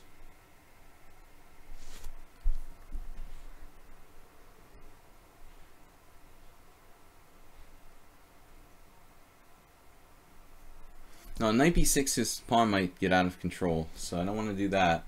There's also rook c8. I am, however, concerned about rook e1 and then f3. Starting to break through to the other side. Here's a kind of hesitant move.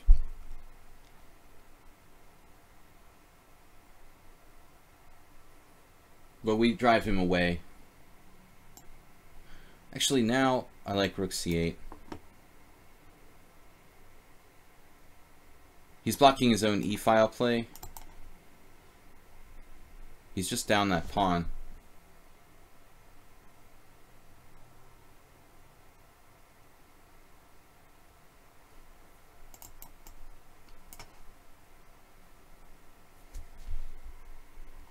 We tried for king f7. Wow, he's going nutso. Man. Going berserk on me here. This was not part of the program. Okay, he's just going crazy, but I think White's just totally lost his mind here. I don't know if he had anything better. He sacrificed the whole kitchen sink. This guy who nasty things about chess.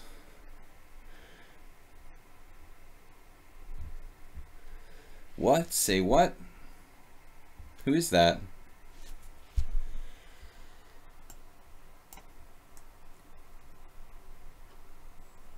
It takes a special mind to appreciate chess. Now we're just totally winning. This is like over. He's losing all of his pawns. This one, this one. Meanwhile, ours are just all healthy. We'll check out the opening. I don't remember how my games with Jay Bonin and Orlov went. It was definitely this variation, but they played differently.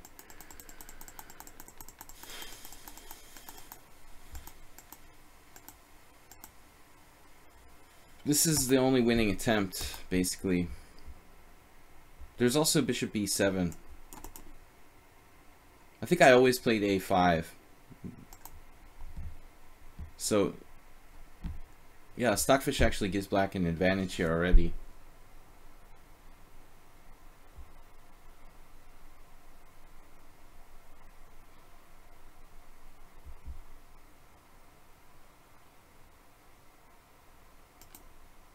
A3 can't be that bad.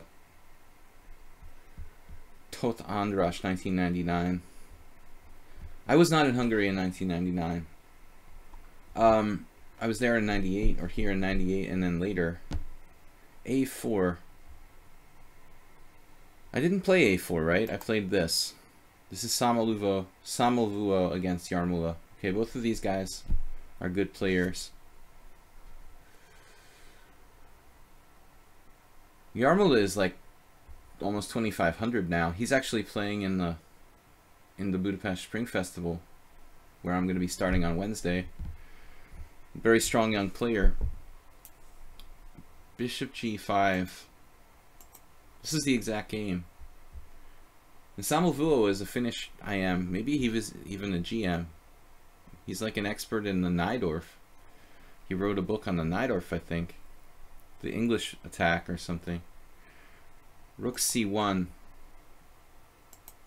So apparently you have to play rook c1 here. This has actually been played in the Nakamura Ding Liren game. Wow. Nakamura playing the exchange variation against the King's Indian. But after this, I guess white is just strategically busted. Alright guys, let's move on. Marek is next. Chess-tosterone. Okay, I'll calm down, but I'll not tolerate people insulting chess. Trolling offense. Trolling offense banned from the stream. I didn't even see it. This guy? Alright. What are we going to play here? We haven't had any Sicilians today. Meet him out back the stream.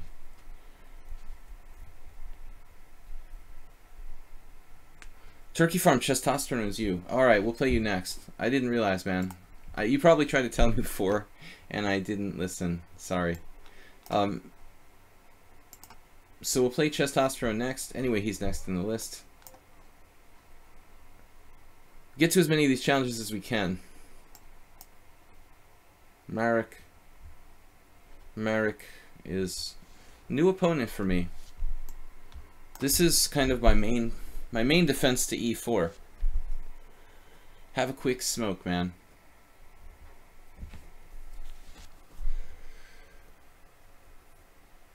Alright, we're gonna play our dragon. We go dragon when they play the classical variation with bishop e2. Well, that exchange variation of the King's Indian I don't think is dangerous, but probably white can get a draw out of it. It's kind of strange to think of Hikaru playing the exchange variation. But in my opinion about him is that, you know, it seems like Nakamura has toned down his game too much. Like, he plays a lot of really solid stuff. The Queen's Gambit declined with black. He's so talented tactically, why would he limit himself by playing quiet openings? I could understand for a while, but it seems like it's kind of, I don't know. He needs to sharpen it up again. Here's rook e1 in this position. This looks like some kind of tricky move.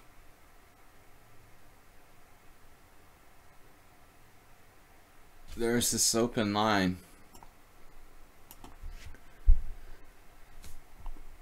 In other words, I mean, I have tactics with like knight takes e4, knight takes c6, knight takes c3, knight takes d8, knight takes d1, knight takes f7. You know, so that probably works out for white. All right, I guess I should just castle. Now, if he plays knight b3, we actually transpose to a line that I've played both colors. Hatan Batar. Hatan Batar was the Mongolian I had this position with black. Knight b3, bishop f1. Knight b3, bishop e6, bishop f1, d5. That's the theory. Here I don't think that this fits together. While rook e1 is not a really bad move, I think it just is like not really working in conjunction with bishop e3. It's like one plan or the other. But at least he defends against the tactic. d5 looks like it trades a lot of pieces, so we'll just develop. He basically has a normal bishop e3 classical dragon where he's played the move rook e1. Well, he hasn't moved his knight back. Okay,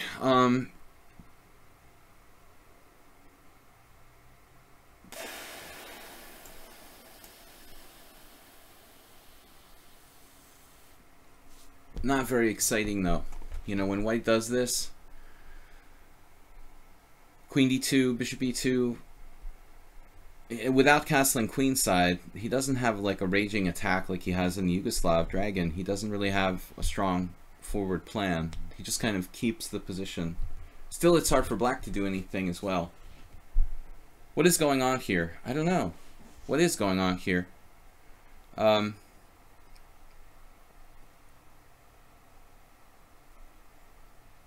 Nothing's going on. I mean, that's the point of White's setup. He's basically just playing solid, not doing anything. It's still hard for Black to win, you know, or even play for a win. Another plan, it's like I could play d5 if I wanted to here, but all that does usually is trade a lot of stuff off. Now he's played knight b3.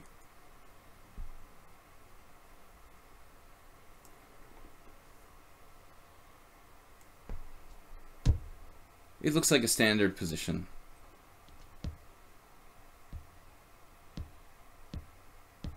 I have to be, you know, aware of maybe knight b6 ideas.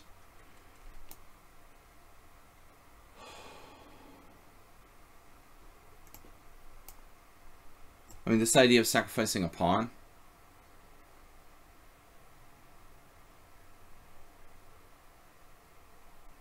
Knight d5, knight takes e4. No. I don't think so. Not when you're losing the pawn with tempo on your queen. Now knight e5, knight c4 type of stuff is standard. h3 looks okay. b5, that's probably a good move.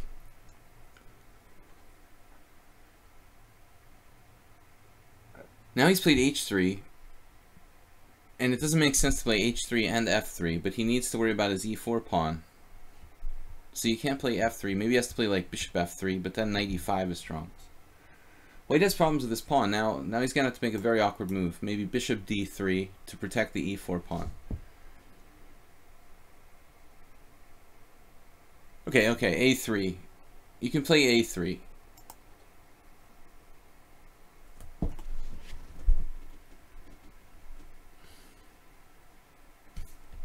Next,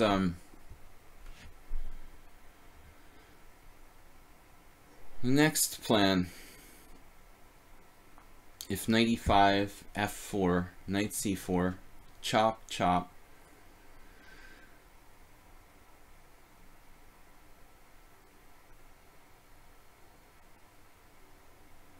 Then I have to watch for e5 breaking through.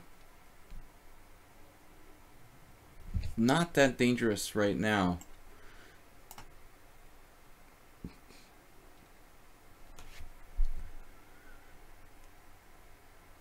Maybe instead of knight e5, it would be better to just play like rook e8 or something, like one of those waiting moves. But it's kind of passive. Guys, I have time for 2 more games.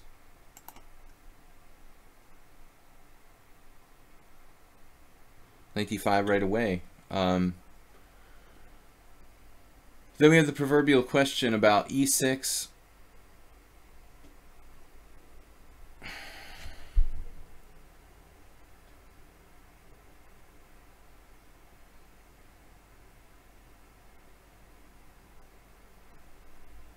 Oh, I have this. Bishop takes h3. Master has this. I mean, it's kind of a cheapo, but it's still a pawn.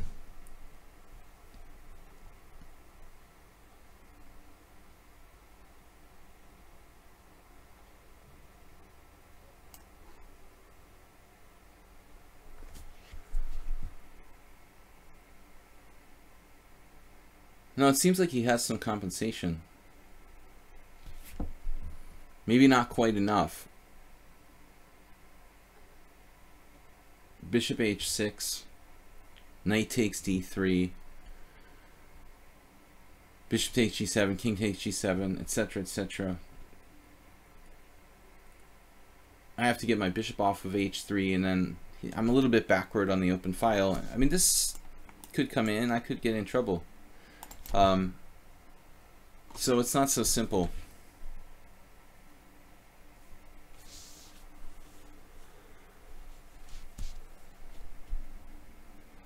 I didn't even notice somebody was trolling. I try not to pay attention.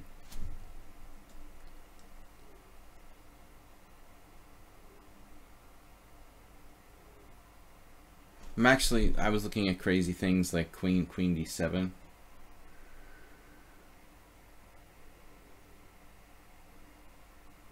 Queen d7, bishop takes g7, queen g4. It's kind of an evil idea. Dr. Evil. But he can defend with bishop e4 there. That is weird, man.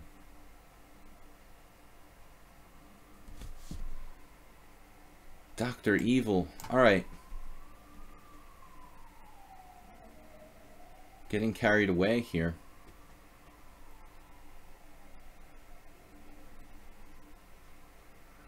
Okay, I don't think this works.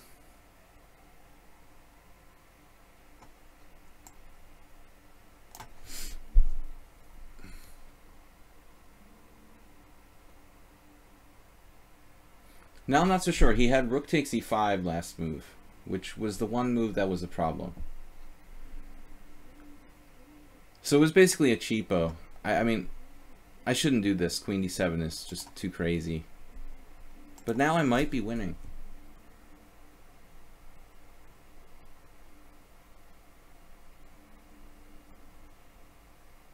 Because of bishop e4, bishop takes g2, I couldn't resist playing this.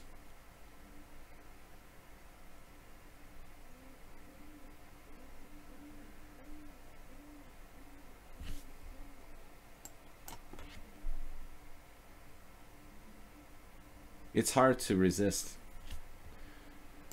I mean, I don't know how many pieces he has for a queen here, but it doesn't really matter. But it all didn't work because of rook takes e5, so it was basically a cheapo.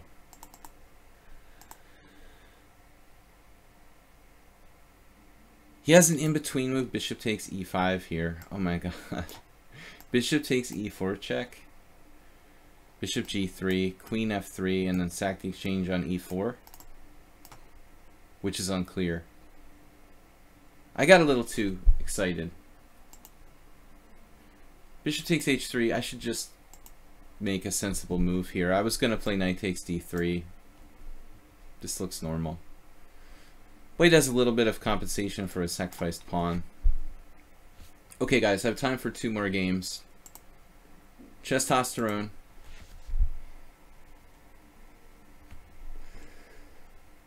Chess-tosterone, 1735. All right.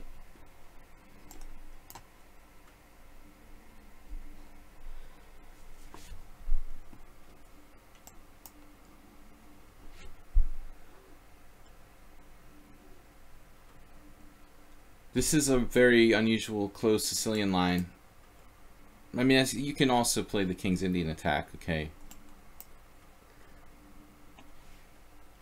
Transposing to that. Okay, I shouldn't say it's very unusual. You can play like the so-called big clamp or whatever with like c3. Dragoon is in school. Infinite Flash Chess is hosting for 10 viewers. Thanks, Flash Chess. Zhu was here yesterday.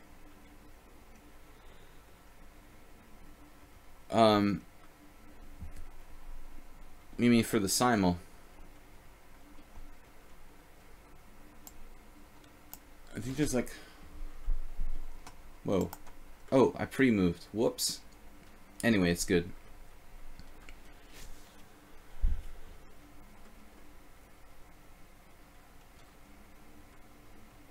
Are you guys talking about some kind of television series or something? So the closed Sicilian without knight c3 is always kind of weird. I'm not really sure what to make of this.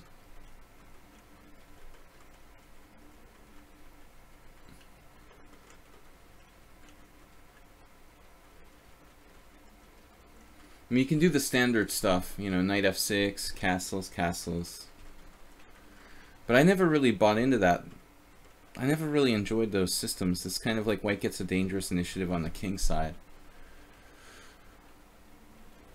On the other hand, It's really raining now. Alright, we're gonna have to close the window, suffocate. It's extremely hot in Budapest for this time of year, guys. So you know what I'm talking about.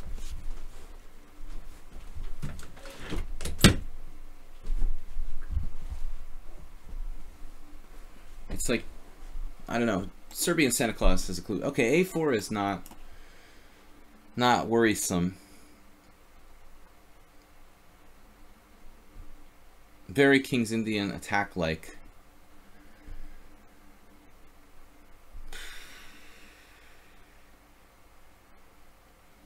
My one concern is that he can play like C3, D4, big clamp style.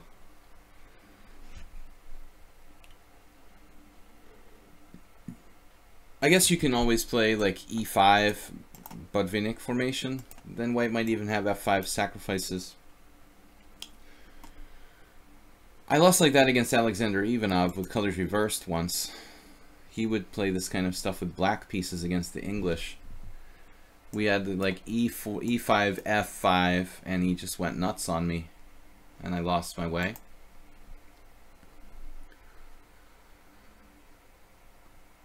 So I'm not objectively sure how black's supposed to play this. I mean, I know knight F6 is okay. Maybe after A4, it's even better. Let's just play something. I don't know what to play. Yeah, it's rainy today, exactly.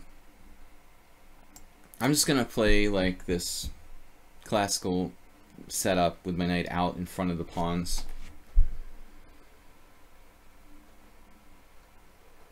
Well, white has attacking chances on the king side for sure. The battle lines are drawn. It's the reversed English, basically. Problem is I'm not a big expert on this, and I rarely use this setup. But his move order was so weird that I didn't know what to do. I have played E6 sort of stuff before. But my issue there is like after C3, knight E7, D4. Actually, that's probably how I would do it if I had to do it over again. We'll take our chances with that type of knight E7 setup.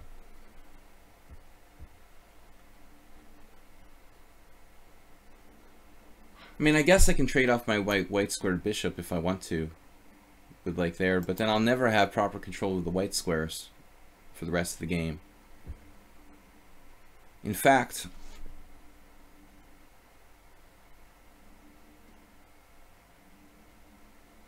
it might even be better to like put my rook on C8 if I'm going to do that, to defend the knight on C6. Actually, I've had a lot of games like I'm talking about where I've played the same type of position with colors reversed. He's stopping bishop G4, okay. Anyways, doesn't matter. Now I could try to meet G4 with F5, but it looks kind of...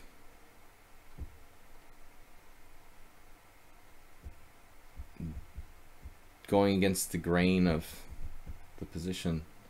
Knight E8, G4, F5. I think we'll just take our chances here. But am I going to walk into E5? A6, G4, B5, takes, E5. Yeah, there could be some complications. We got to do something.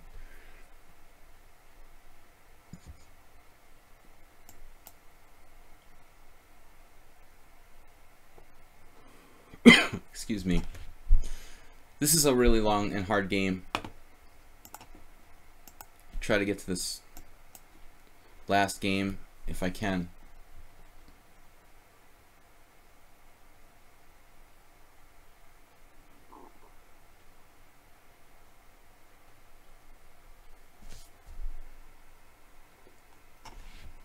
$1,000,000 question: is there a safe yet stable variation for white against the King's Indian? Well, if you're like Kramnik. Hey, what was the latest? Caruana played like E3 against Carlsen's King's Indian. Of course, there's a million like safe and stable variations, but you have to know what you're doing in all cases. That's the trick. Like nothing's easy, you know. Kramnik is like, he's playing knight F3, D4, G3, bishop G2, B3.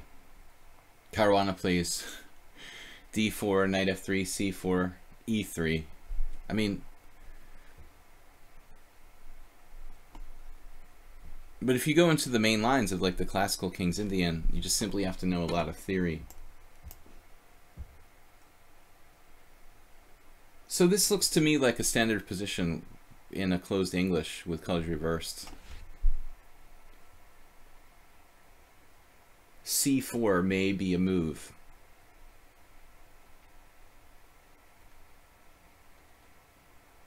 If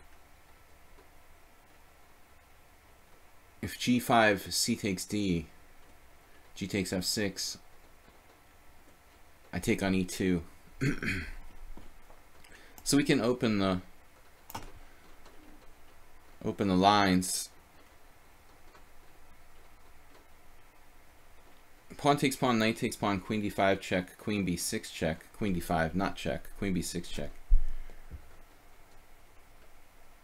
This is a classic break idea that is fairly standard. I need to try to open up the queen side to play on the queen side.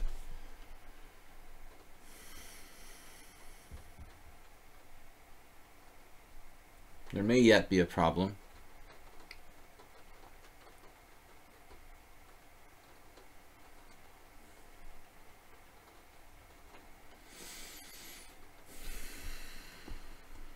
Is b3 possible?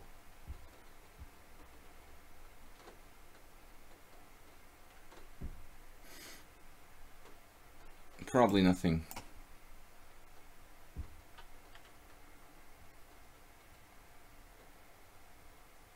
Would have been nice though. Now what do I do? Okay, queen b6 check, d4, bishop a6. Or queen b6 check, d4, d5 maybe. Then he's playing e5, I'm playing knight e4. It's getting this really murky closed position, but I have to consider other moves like e5. Then he's playing bishop e3 with impunity. So I think I have to go with d5 and let him close the position. Basically d4 e5 or d4 d5, e5 knight e4. He can't take it because everything will fall apart there.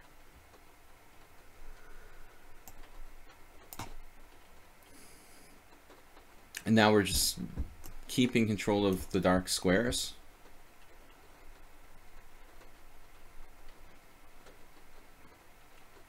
Before he has time to really land the punch on the king side.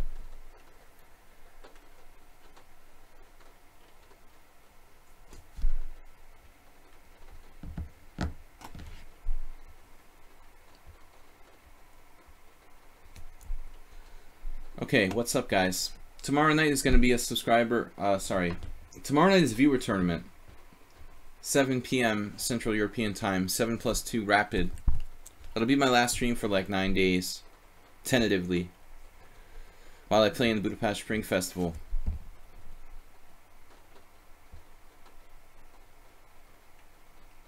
Last couple games here for today.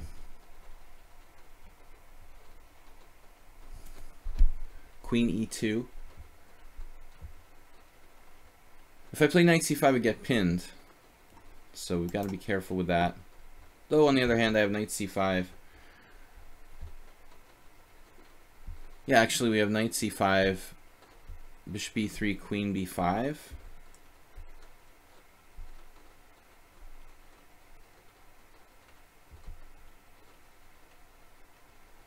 But I also have bishop a6 here. That is the virtue of developing a new piece.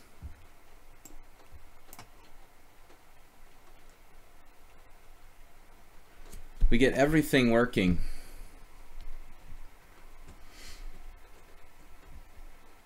We get all the pieces in the game fluidly.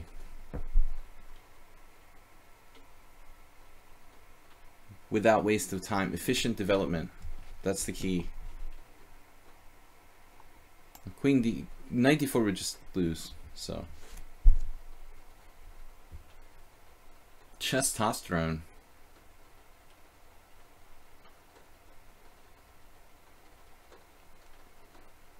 Playing this like a tournament game.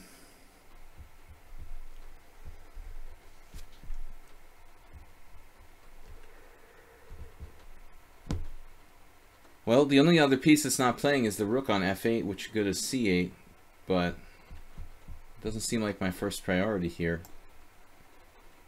But if I play knight c5, maybe that is... If I play knight c5, he's chopping it. And then I have to take back with the pawn, then he has this e5 move, shutting down my bishop on g7.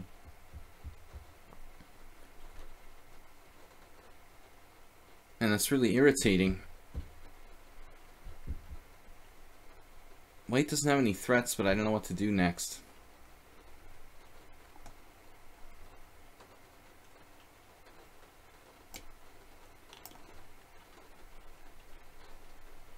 This is probably a stupid move. There's nothing going on here. This is just like hope chess. The testosterone has a draw. Is that a simul? No, these are blitz games. Wow. Yeah, this is a perfect move. Queen f2.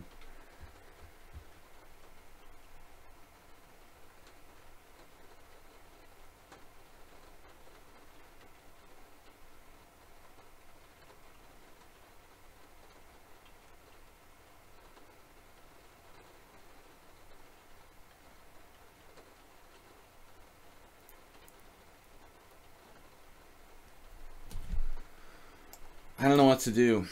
We just gotta go with our pawn.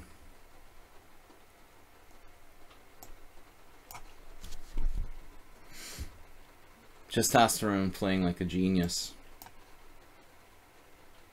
Meeting me blow for blow. The perfect center. Hanging on time too. Rook d8 was a bad move. Wrong square. Okay, why am I doing that? I have to do something. I do have a powerful diagonal, for whatever that's worth. But this rook d8 move was the pits. If my rook had been on c8, my position would be worlds better than it is now. Actually, we win an exchange here. He was hanging on. It's still not over, but... What did he do wrong? Well, e5 wasn't necessary. e5 just wasn't necessary. This was a bad move by me, though. Rook d8. I should probably play rook c8. If any rook move. Or b3 like I played in the game. Or just knight c5. But I didn't like this variation, like take, take, and he shuts down my bishop with e5. Okay guys, quickly, let's try to finish off the last games.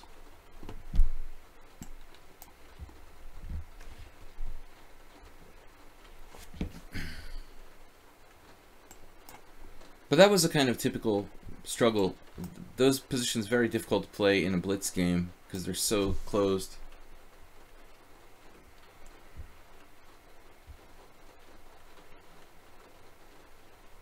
I played one other game against Chupa now, I forgot. It was just the other day. Oh, it was a totally different opening. It was like e4 I played with white.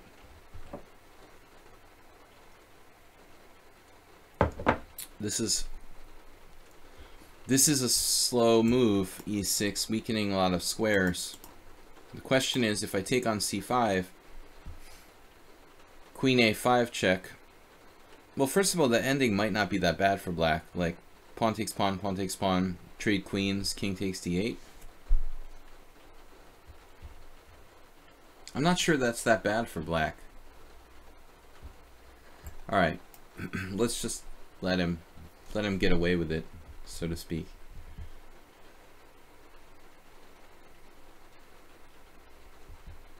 But the real question is still, can I take on c5 effectively? This looks like an even better version now.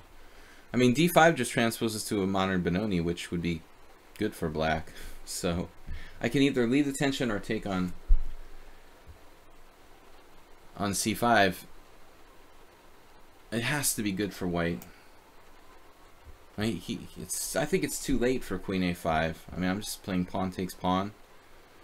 That's just too compromising. He either has to take back. Well, he basically has to take back here.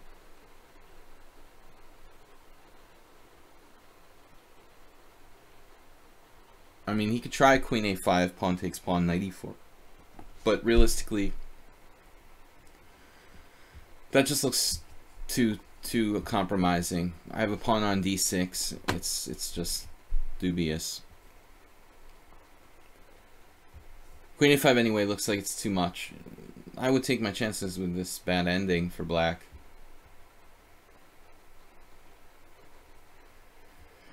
Because queen a5 cd, knight e4 castles. I mean, knight takes c3, b takes c3, whatever. You know, I mean, I've got a pawn on d6. That's got to be pretty disruptive. Okay, it's playable. You know, playable on some level. Blitz game playable. Maybe some of you might prefer not to trade queens. Then give it a shot. Actually, I also have queen a4 check there. That might even just refute it outright. You know that? I mean, queen a5, queen a4 check, queen takes queen, knight takes queen. Okay, maybe he has some compensation. So, c5 is a target. That's very hard to cover.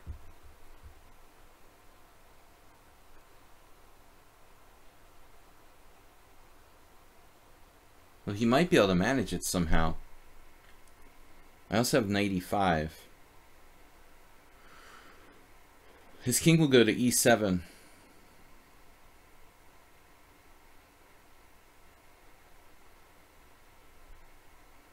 I'm not quite sure what the best way to do this is. His king will go to e7. If I want to mess with that, I have to get my bishop to d6. So bishop f4. We play for just control of d6 and maybe some tactics against his king. I'm unclear on if I want to castle queenside or kingside here. This move may not be the best, but it's a blitz game.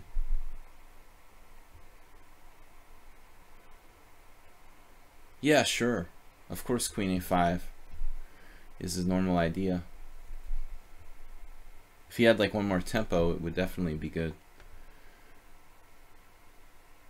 Definitely. So it looks pretty bad for black. Do I castle queenside here? Kind of get away with this somehow? Is he getting away? Is castling queenside like an unnecessary risk I don't need to take here? Feels like it. Like rook d1 check. I mean, the problem is if I play castles, he has time for king e7.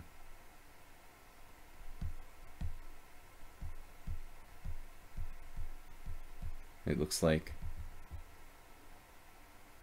Still, it's not that bad for black. Knight e5.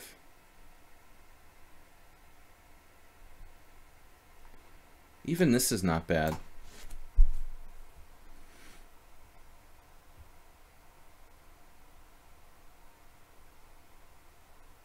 But this is really minimalistic. Knight takes e5, bishop takes e5, king e7, castles queenside, rook d8, rook takes d8, rook king takes d8, rook d1 check, king e7, bishop d6 check. Okay, I end up winning a pawn there. We should be able to win that c5 pawn. I mean, at least one of these pawns really should go.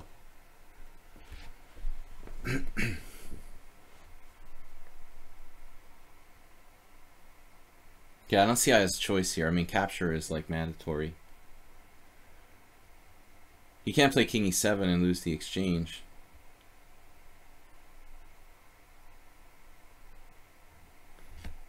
You would have played knight e5 a move earlier.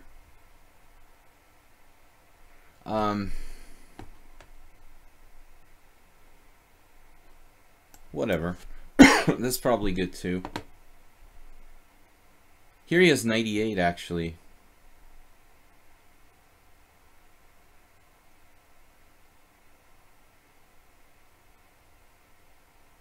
Well, he still has it.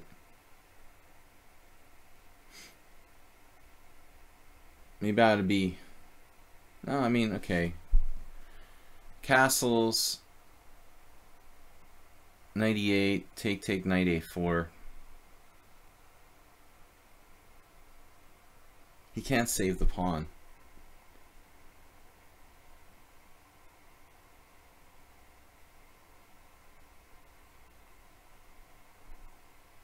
Or should I even castle queenside?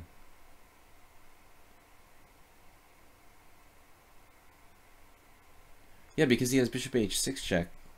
Just messing with me. Maybe knight a4 right away?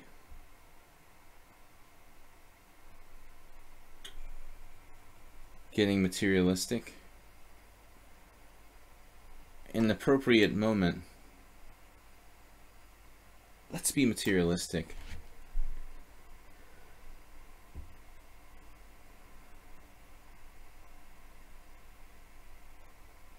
I want my money now.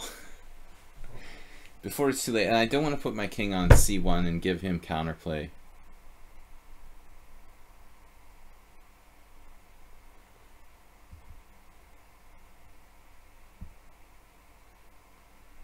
It's so tempting, it feels aggressive to put the king on c1, but if I give him bishop h6 check, he'll have some nonsense, you know? Like, check, e3, knight g4, and all of a sudden I'm like losing. Well, no, okay, he can't do knight g4. But at least he gets out of the pin, and he can avoid exchanging all the pieces on g7 or whatever. Okay, so Nikola chess. Last game after this. Overtime. I want my overtime bonus. No, I'm gonna play Nikola chess. He was wishing me good luck in the Budapest Spring Festival.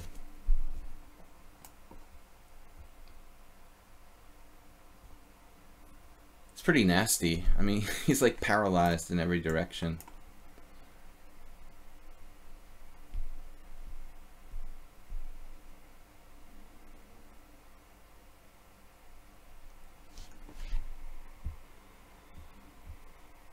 I want my money now. I do play better toward the end of the stream. Now he got out of the pin. But I have knight takes b7, he has the bishop d2 stuff. So there's your nonsense again.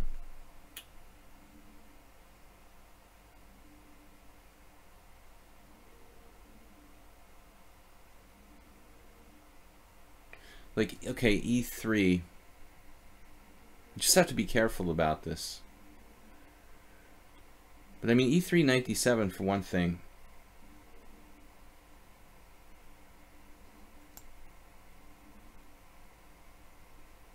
There's knight g4.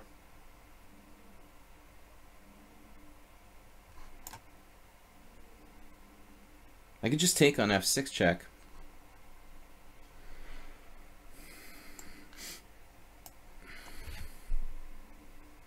But Chupa putting up some resistance, I mean, from a difficult position. I think the moral of the story is that I'm up a pawn here for pretty much negligible comp. I have bishop c7. No. No, I'm forced to make this exchange. Now bishop takes, he just loses outright, so he has to do like rook takes. But that also keeps control of the open file. Well, anyway.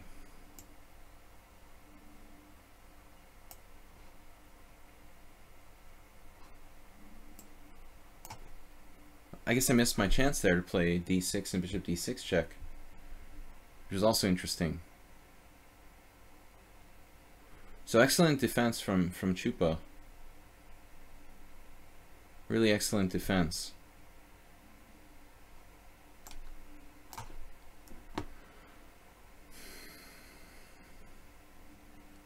And he's actually doing pretty well on time.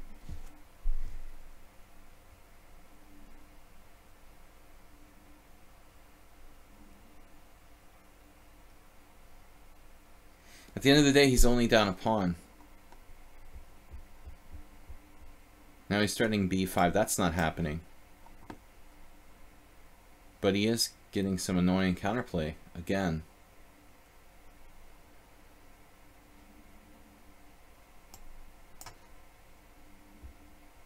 Cheapos with like rook takes d5.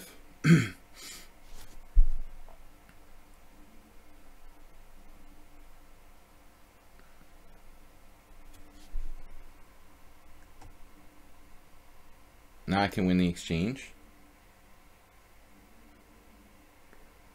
I guess he didn't. Yeah, he had to play king d8 there. Maybe I can even win an exchange in that position.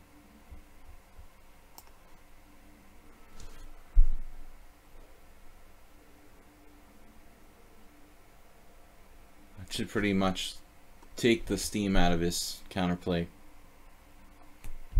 Alright. We've got a pawn and the exchange. Should be pretty easy to convert.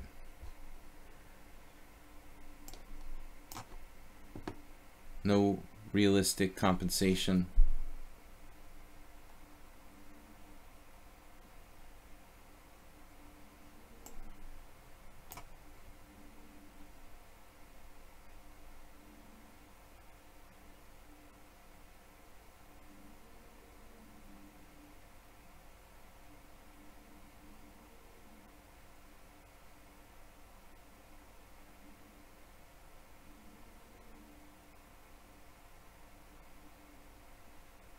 Now he's threatening bishop f8 tricks.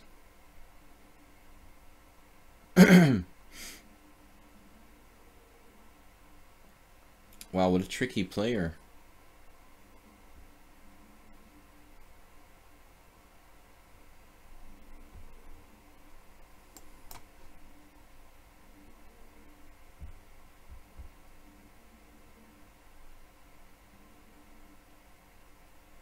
I have e4 check. Thought I was going to get mate here. h4 check.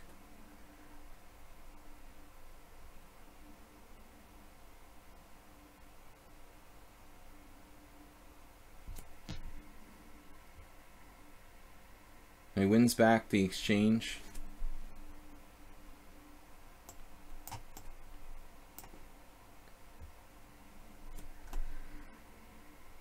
h4 check. I also have bishop d2 check.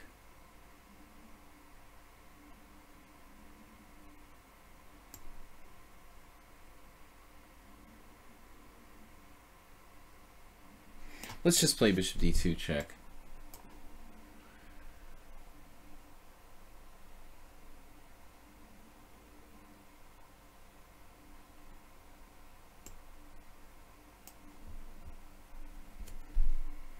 He's a fighter. Almost in a mating net now. Maybe I had a mate, but I was getting low on time. Not mate in one. No, there was no mate in one, Bob. At least I didn't miss a mate in one. There may have been like a mate in 4 that I didn't see.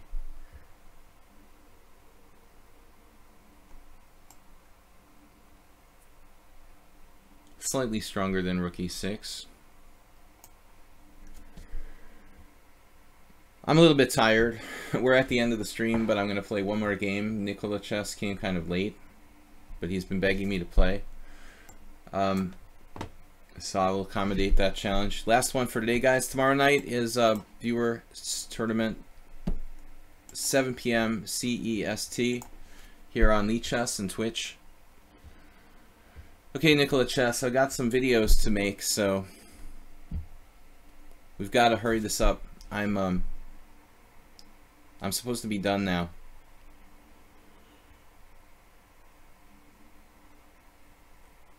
He's been waiting forever, but now he's not making a move. Okay. Alright, let's go, man. I gotta go. I'm supposed to play, I'm supposed to actually create 2 chess videos, and the time for me to do that is like right now. Alright, this is my game from yesterday in my team championship, Bogo Indian. Actually not. My opponent played G3 on move 3. It's a different move order. Same problem, different day. Probably left. That would be really funny. Alright. Guys, tomorrow night, viewer tournament, and that's going to be the last stream until the 26th, Thursday.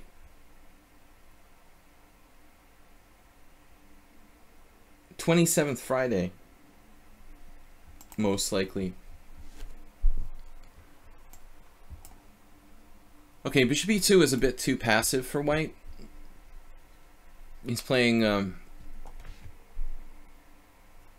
this classic kind of Rubinstein versus Nimzovich position, but the bishop normally goes to d3.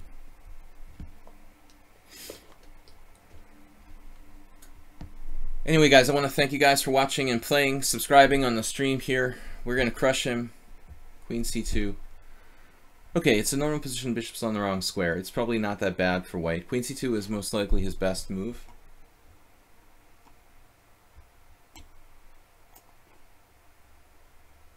If his bishop was on d3, you know, it'd be a little more active.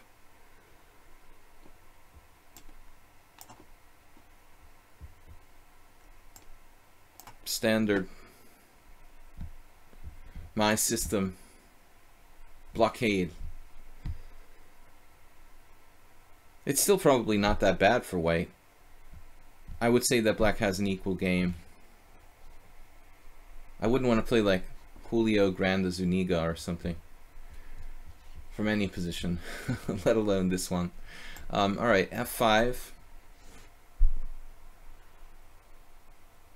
Julio Grande does stuff like bishop d2 against the Nimzo, but then like outplays people because he's a strategic genius. Without openings, you know. He's basically a tempo down now in a book position. He's lost a move. But I guess if you were playing black against the Nimzo Larsen, then you could have this exact position.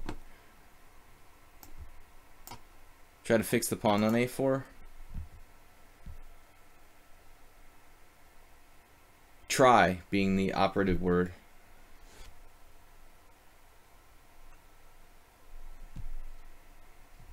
Bishop a3. Bob with the paranoid delusions again.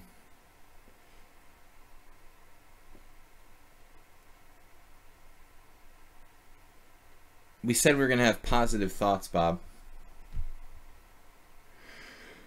Okay, rook b1 looks like a logical move. He's got some tricks at times. Maybe I'll play rook b8 just to be on the safe side, so there's no tactics against my bishop on b7. Bishop c6 walks into d5, knight d4. Don't do that. I don't like having to play rook b8, but I don't like my bishop unprotected. And I want my queen to come out here. I'm not going like queen c8. Which happens in the Queen's Indians sometimes. On the other hand, maybe I had a more aggressive move. Something like knight g5, last move. Just didn't see a follow-up, and it looked premature to give up the grip on e4. So, 2 streams ago, everyone was playing well versus me. I thought they were all the same user disguising themselves on 8 different accounts. Yeah, we're trying not to be negative and paranoid, which I have a tendency to do. I'm in a good mood though. All right, let's get it going on. We're late. Now, Nikola Chess just blundered an exchange. It's a bad idea to take on e4, but here he's losing the exchange on b1. It was an impulsive decision. Probably he felt pressured because I said let's move, let's go. You know, it's late. Now c5 is still counterplay. Do not let up, guys. Very important. Do not let up. No matter how bad your opponent blundered or how good your position is, it's really important that you keep your focus. Yeah, he just instantly went with c5.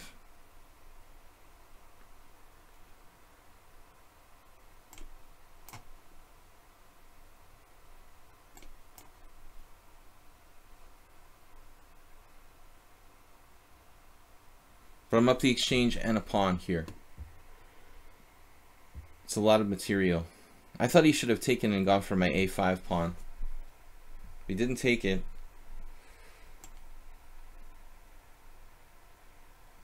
That seems like a strange decision not to take on c5. Now his own a4 pawn is a target. He can't afford to trade queens. White is just lost. Probably he was lost anyway after, you know, dropping this exchange. I'm like stuttering. But you got to take any chances you can get. Engine confirmed.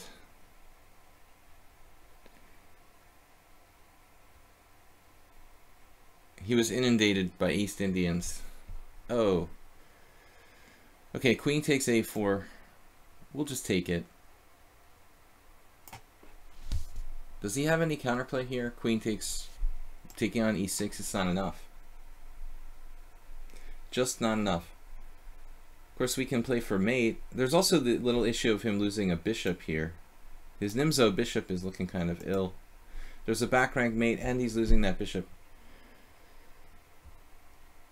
Yeah, that's resigns. The bishop that could.